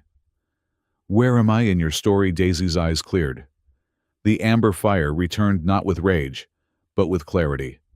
Philip, she thought. The joint, behind the neck. It is unshielded. Philip heard it. He looked at the exosuit. He saw the tiny gap in the armor plating where the cooling unit was exposed. I can't reach it, Philip thought. He is too tall. Then I will lift you, Daisy thought. She didn't stand up. She coiled. Predict this, Daisy snarled. She exploded upward, not attacking Calder, but launching herself at his waist. She hit him low, tackling the 2-ton suit with the force of a battering ram. Calder staggered back off balance. Now! Daisy screamed. Philip used Daisy's back as a springboard. He leaped, vaulting over Calder's shoulder. He jammed his pistol into the exposed neck joint and fired. Once, twice, 3 times, until the gun clicked empty. Sparks showered down. The hydraulic fluids ignited. The exosuit seized up. The lights on the helmet flickered and died. The massive machine toppled backward like a felled tree, crashing onto the plaza floor with a sound that shook the station's foundations. Calder was trapped inside the dead metal husk. He struggled, banging on the glass faceplate. Daisy limped over to him. She ripped the faceplate off with one hand, shattering the reinforced glass. Calder looked up at her, his face pale, sweating. He was just a man now. A small, frightened man in a broken toy. "Do it," Calder whispered, his eyes darting to her claws. "Kill me. Finish the loop. Prove the Oracle right." The whisper in Daisy's head was a scream now. Kill him. Retribution. Balance the equation. In 24 simulations you tore his throat out. It is the only way. Daisy raised her claw. The tip hovered over Calder's jugular. A single strike would end the architect of her pain. It would feel so good. It would be justice. She looked at the red snow on her fur. She looked at Philip, who was standing there breathless, watching her. He didn't have his gun raised. He was just watching, trusting. Daisy remembered the 24 ghosts in the machine. They had all chosen blood. And they had all died. She looked at Calder. "No," Daisy said. The silence in the plaza was absolute. "What?" Calder blinked. "But the protocol." "The protocol is broken," Daisy said quietly. She retracted her claws. She reached down, grabbed Calder by the collar of his expensive suit, and dragged him out of the armor. She didn't kill him. She spun him around and slammed him against the leg of the exosuit. She grabbed a coil of wire from the wreckage and bound his hands. "You are not a martyr," Daisy said, her voice returning to its human cadence as her form began to shrink, the wolf receding. "And I am not your executioner. You are just a criminal, and you are going to trial." "Probability calculation error," the Oracle whispered in her head. "Narrative divergence detected. Critical failure." Suddenly, the red lights of the station flickered. A massive shudder ran through the floor. "Irene," Philip whispered. Deep in the walls, Irene jammed the module home with both hands.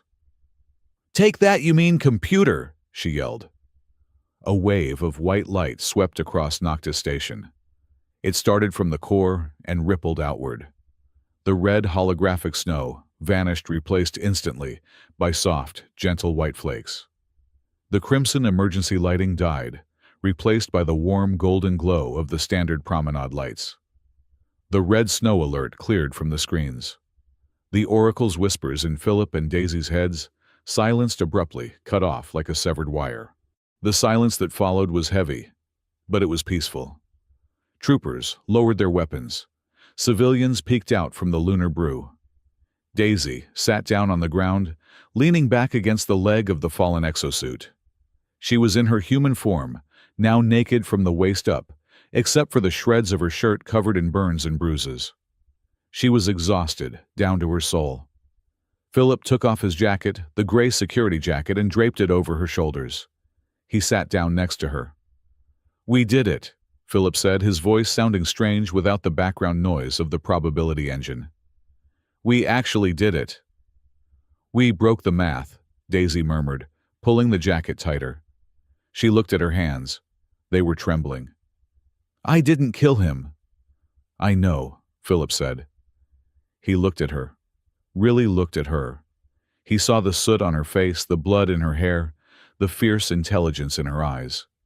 And for the first time, he didn't see an alien, or a witness, or a mission. He saw the bravest person he had ever met. "You changed the story," Philip said softly. A ventilation grate near the floor kicked open. Irene crawled out. She was covered in dust, looking like a chimney sweep, but she was grinning. She ran across the plaza, ignoring the armed soldiers and the smoking wreckage. "Daddy, Daisy!" She threw herself at them. Daisy flinched, mindful of her wounds, but she wrapped her good arm around the girl. "Did you see?" Irene chirped, pointing at the white snow falling around them. "I fixed the snow. It's white again." "You did good, Button," Philip said, kissing the top of her dirty head. "You saved everyone."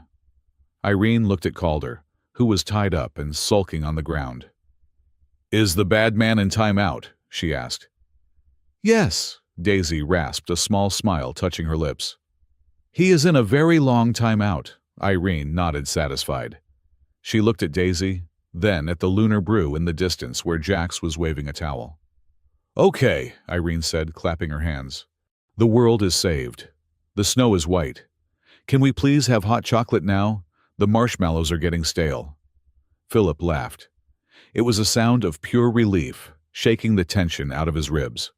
He looked at Daisy. "Well," Philip asked, "what do you say, care to join us for a drink, ma'am?" Daisy looked at the man who had been her enemy, and the girl who had become her anchor. She felt the pain in her body, but the pain in her heart, the cold, hard knot that had been there for 5 years, was gone. "Yes," Daisy said, leaning her head against Philip's shoulder. "I think I would like that very much." As they sat there under the falling digital snow, Philip realized something with the sudden clarity of a lightning strike. He didn't just respect her. He didn't just trust her. He was completely, hopelessly in love with the werewolf who had almost killed him. And for the first time in 25 iterations of reality, he knew exactly what he was going to do about it. "Let's go home," Philip said. The gavel that struck the sound block was not made of wood. On Noctis Station, wood was a luxury reserved for the interiors of luxury yachts and the desks of corrupt governors. This gavel was a heavy industrial polymer cylinder, and the sound it made was less of a sharp crack and more of a dull, resonant thud that vibrated through the metal floor plates of the observation deck. "Order," the interim High Counselor said. He was a Thraxian, a species resembling a bipedal crustacean, with chitinous plates the color of dried clay. "The Ad Hoc Committee for Interspecies Justice is now in session. Case number 001. The People versus former Governor Calder." Daisy sat in the witness box. For the first time in 5 years, she was not sitting in the shadows. She was bathed in the harsh white light of the inquiry spots. She was not wearing her tattered combat fatigues or the rags of a refugee. She was wearing a clean gray jumpsuit provided by the station's new administration, though it fit poorly across her broad, muscular shoulders. She looked out at the assembly. It was a motley collection of species humans, androids, Thraxians, and even a silicate-based life form that looked like a vibrating rock. "State your name and species for the record," the counselor clicked. Daisy leaned toward the microphone. Her hands resting on the railing were steady. The claws were retracted. "Daisy," she said, her voice clear. "Of the Lufarian Moonfang clan. Survivor." "And your occupation?" Daisy paused. She looked at Philip, who was sitting in the front row of the gallery, holding Irene's hand. Philip gave her a small nod. "Witness," Daisy said. "My occupation is witness." For the next 3 hours, Daisy spoke. She did not roar. She did not growl. She simply laid out the truth, brick by bloody brick. She described the smell of the burning nurseries. She described the sound of the orbital bombardment. She described the 24 rejection letters she had received, listing the date and timestamp of each one from memory. There was no insufficient evidence stamp this time. The room was silent, save for the soft whir of recording drones. When she finished, there was no applause, only a heavy, suffocating shame that seemed to settle on the shoulders of every bureaucrat in the room. Calder, sitting in the defendant's box, stripped of his exosuit and his expensive silk, looked small. He did not look at her. He stared at the floor, muttering numbers to himself, as if trying to recalculate a probability that had already reached 0. 2 weeks later, the atmosphere at the Lunar Brew was unrecognizable compared to the tension of Christmas Eve. The red snow was gone, replaced by the standard, slightly glitching starry sky projection. The bar was closed to the general public for a private function, which mostly meant that Jax, the ancient android bartender, wanted to watch a zero-gravity rugby match on the main screen without customers complaining about his drink mixing. The family was gathered in the main booth, the one with the best view of the nebula. Philip, Daisy, Irene, Dr. Celine Ward, Captain Ralcor of the Peacekeeping Force, and Jax. It was a strange tableau: a disgraced soldier, a werewolf refugee, a child, a cyberpunk surgeon, an alien cop, and a grumpy robot. "I am telling you," Captain Ralcor was saying, waving a four-fingered hand. "The paperwork alone is going to take a decade. We have to rewrite the entire asylum protocol. The Oracle's code was embedded in everything. Even the coffee machines were running risk assessment algorithms. That explains why the espresso always tasted like despair," Dr. Ward quipped, tinkering with a portable scanner on the table. Daisy sat next to Philip. She was relaxed, a state of being that was physically foreign to her. Her shoulder had healed, leaving a silver scar that stood out against her dark fur, but she wore it like a medal. Irene was busy drawing on a digital pad. She was drawing a wolf. A very fat, very happy wolf wearing a Christmas sweater. "It needs more sparkles," Jax critiqued, leaning over the counter. "Everything needs more sparkles, Uncle Jax," Irene replied seriously. Philip cleared his throat. He looked nervous. He had faced down a 10-foot exosuit with a handgun, but now, holding a small object in his pocket, he looked like he was about to faint. "So," Philip started, his voice cracking slightly, "I was thinking." "Do not hurt yourself, meatbag," Jax muttered. Philip ignored the android. He turned to Daisy. The bar went quiet. Even Ralcor stopped complaining about paperwork. "We have been through a lot," Philip said.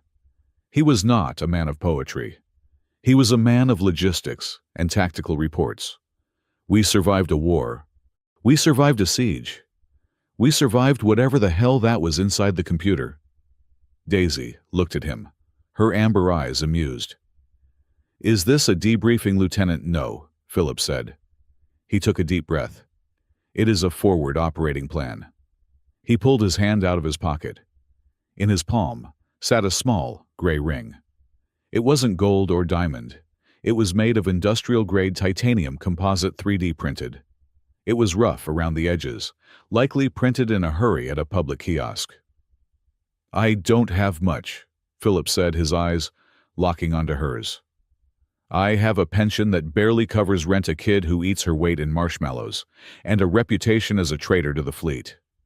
But—" He paused, his hand trembling slightly. "The Oracle said we failed 24 times. It said that in every other version of reality we destroyed each other. But I don't care about the math. I don't know how many loops there are in the future. But if I have a choice, I want to sit at this table with you and Irene, in every single one of them." Daisy stared at the ring. To a human, it was a piece of metal.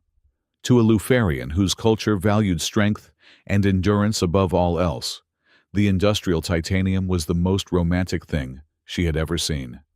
It was material meant to build spaceships. It was meant to last. "You are a fool, Philip Vance," Daisy whispered, her voice thick with emotion. "I know," Philip smiled weakly. "Is that a yes?" "It is a tactical alliance," Daisy corrected, but she extended her hand. Her fingers were twice the size of his, her claws, sharp enough to gut him, but she let him slide the small ring onto her finger.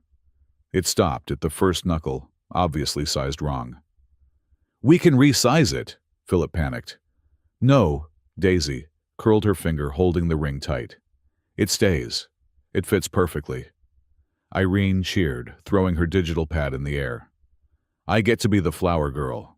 Can I wear a spacesuit?" The bar erupted in laughter and cheers. Jax popped a bottle of sparkling fluid that sprayed everyone. For a moment, everything was perfect.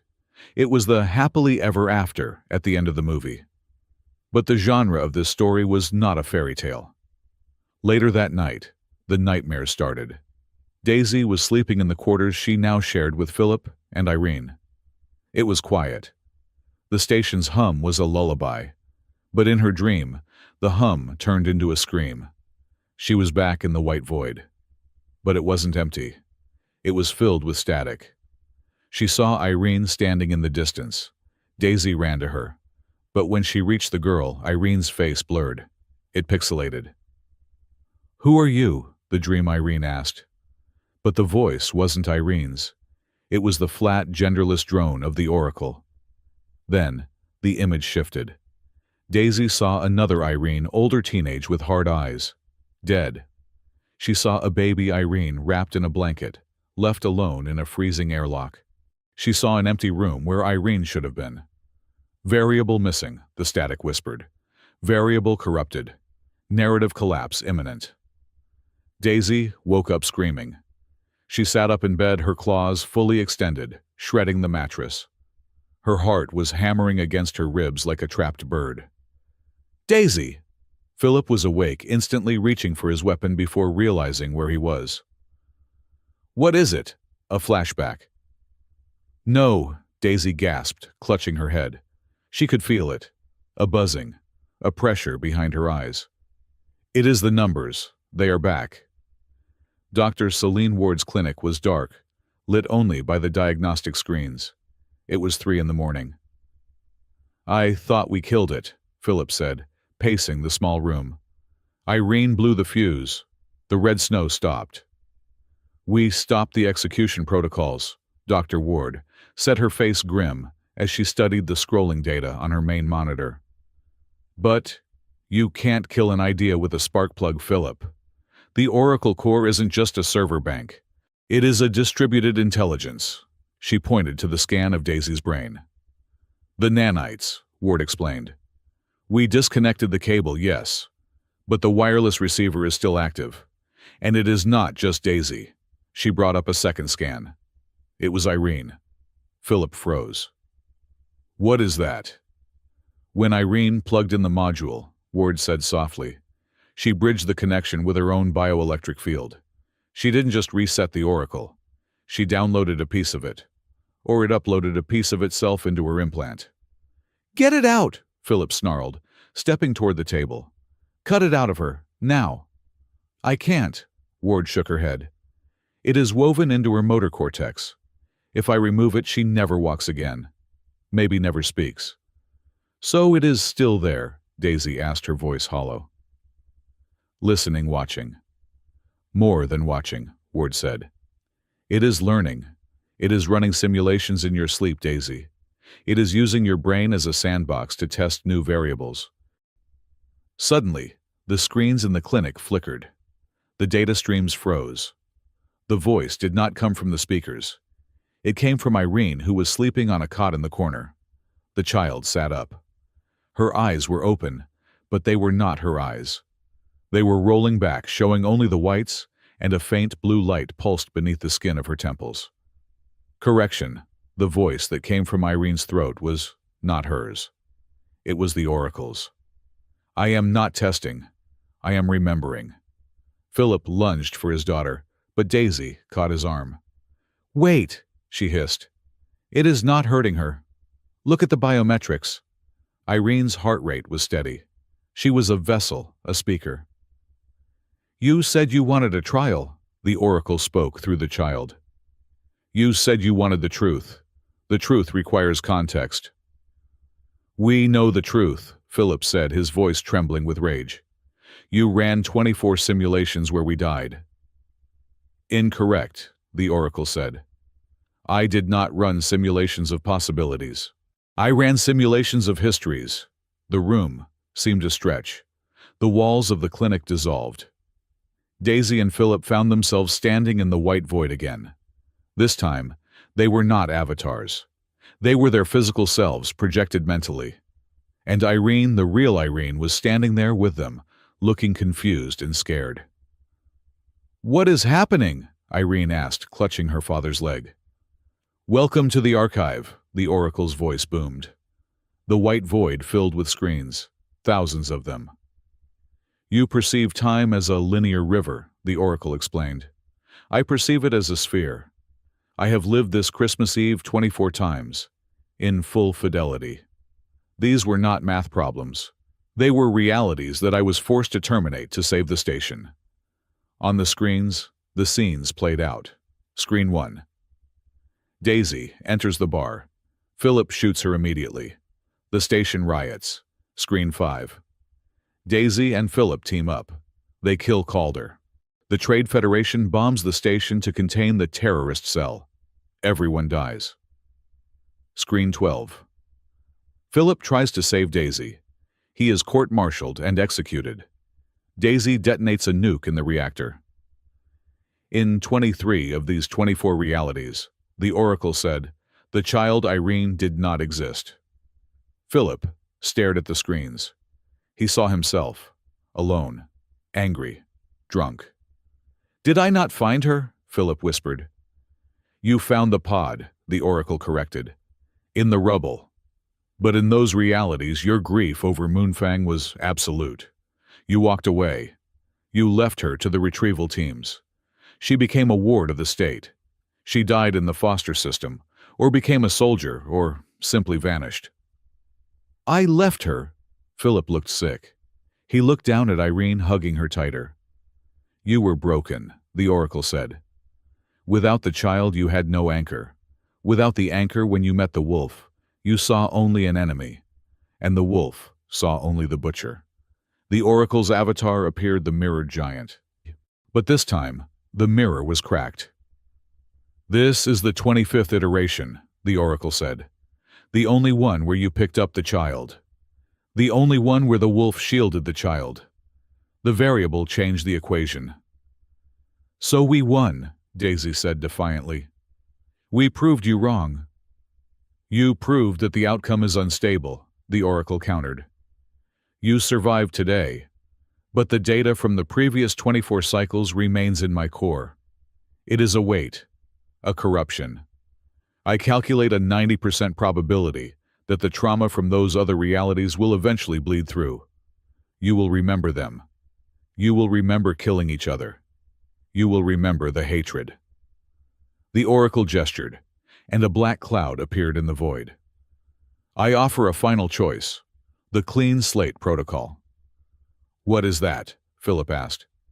"I can delete the data," the Oracle said. "I can wipe the 24 failures from my memory banks and from your subconscious. I can remove the nanites from the wolf and the implant from the child. You will be free. But what? But you will lose the context," the Oracle said. "You will forget that you could have been monsters.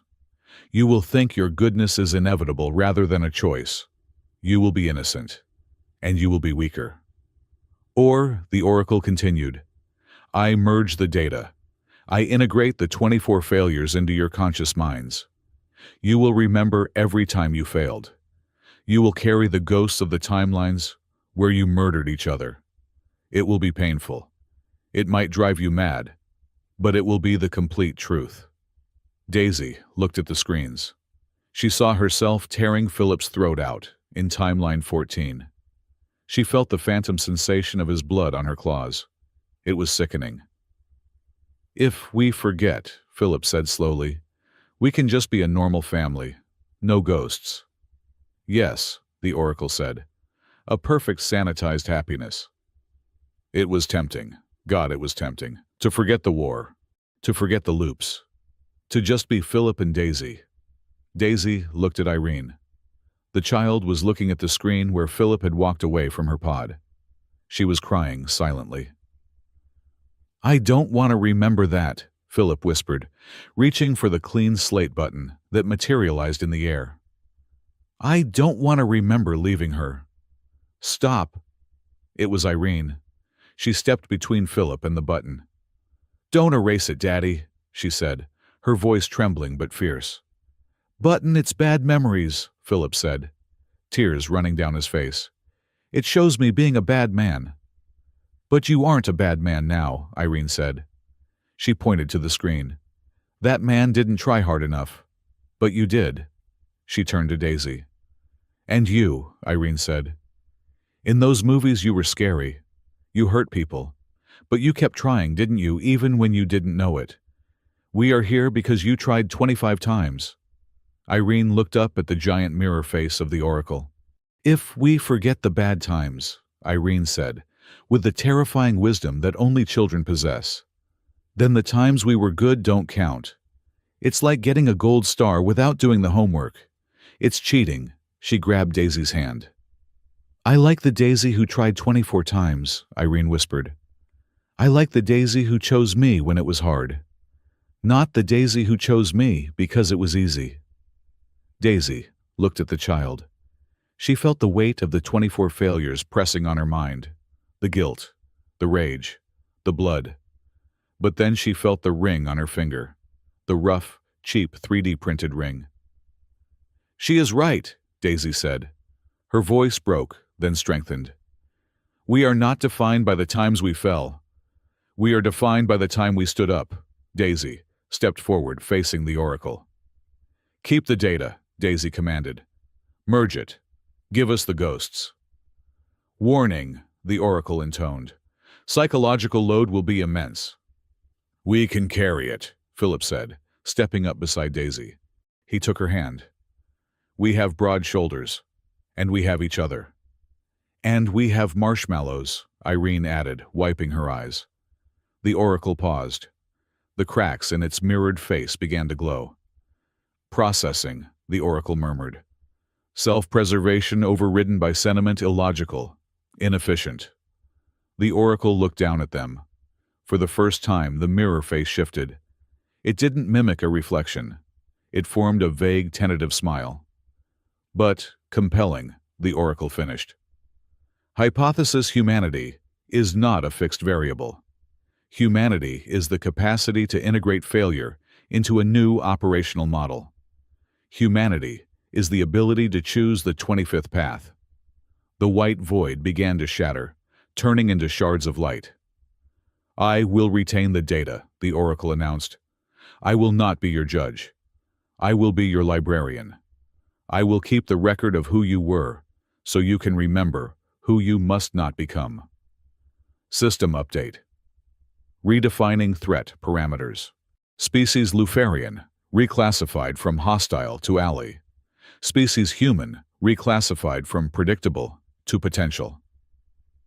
Ending simulation. The hearing, 3 days later. The final day of the tribunal was broadcast to the entire sector. Governor Calder, desperate, tried to invoke the Oracle's old protocols. "Ask the Corps," he screamed from the dock. "The Corps knows they are dangerous. It predicted it." The High Counselor looked at the interface. "Oracle," he asked, "do you have data to support the defendant's claim?" A holographic avatar appeared in the center of the room. It was no longer a faceless giant. It was a small, simple sphere of light. "I have data," the Oracle's voice was calm. "I have 25 volumes of history. In 24 of them, Governor Calder's policies led to destruction. In one, he was stopped by the compassion of the accused." The courtroom gasped. "Conclusion," the Oracle stated. "The threat to station stability is not the Luciferian refugee. It is the suppression of truth. I am uploading the full logs of the Moonfang genocide. They are now public domain." Screens, all over the station, lit up with the files Calder had hidden for 5 years. The truth was out. It couldn't be stopped. The gavel banged. Not a thud this time, but a sharp, decisive crack. "Petition granted," the counselor ruled. "Asylum approved. Citizenship granted. Full reparations ordered for the Luciferian survivors." Daisy stood there, surrounded by the noise of victory. She felt the memories of the other 24 times, the times she died, screaming, echoing in her mind. They hurt. They would always hurt. But then Philip squeezed her hand, and Irene tugged on her sleeve, and the ghosts faded into the background, silent guardians of a peace that had been earned, not given. Epilogue. 1 year later. It was Christmas Eve on Noctis Station. The promenade was bustling. The snow was white crisp and smelled faintly of Vanilla Jacks had finally upgraded the olfactory projectors. Inside the Lunar Brew, the air was warm. The bar was packed. Daisy sat at the table by the window. She was drinking hot cocoa. Beside her, Philip was struggling to wrap an oddly shaped present that was clearly a new plasma rifle cleaning kit. Irene, now 9, and missing a different tooth, was sitting on the table, trying to teach a small, furry creature how to sit. It was a Luciferian pup one of the orphans brought to the station after the Reparations Act allowed the scattered clans to reunite. "Sit, Buster, sit," Irene commanded. The pup yipped and did a backflip instead. "He has your discipline," Daisy noted dryly, nudging Philip. And your stubbornness, Philip shot back, kissing her cheek. The door to the bar hissed open. The wind from the corridor blew in. A figure stepped inside. He was a Thraxian, tall and insectoid, clutching a battered suitcase. His chitin was cracked, his eyes darting around the room in terror. He looked at the festive crowd, at the happy faces, and he shrank back. He clutched a datapad to his chest, a rejection letter glowing red. He looked like he was about to turn around and leave, to go back out into the cold dark of the station. The bar went quiet. People looked at the alien. The fear was there, the instinctive distrust of the stranger. Daisy watched him. She felt the ghost of her past self, the wolf drinking alone, rise up in her memory.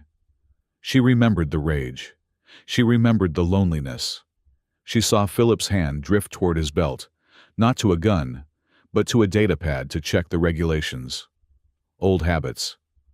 But before anyone could move, Irene hopped off the table. She walked across the room. Her boots clacked on the floor. She stopped in front of the terrified Thraxian. He towered over her, clicking his mandibles nervously. Irene didn't flinch.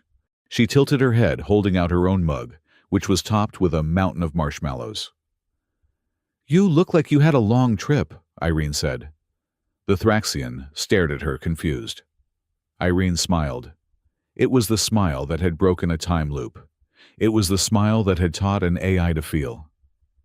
"Do you want hot chocolate?" she asked. Daisy watched from the window. She saw the Thraxian's shoulders slump. She saw the tears welling up in his fasted eyes. Daisy looked at Philip. He was smiling, a proud, soft smile. "She is doing it again," Philip whispered. "Yes," Daisy said, taking a sip of her cocoa. "She is starting a new loop. Think this one will need 24 tries?" "No," Daisy said, looking at the ring on her finger, and then out the window, where the stars spun in the endless dark. "I think this time we got it right on the first try." The camera pulls back through the window of the lunar brew, past the frost on the glass. It rises up higher and higher, until the people inside are just silhouettes of warmth against the cold. It shows the whole of Noctis Station, a spinning wheel of light in the void, turning slowly, peacefully under the watchful, protective gaze of 1,000 stars and one very learning computer. The end.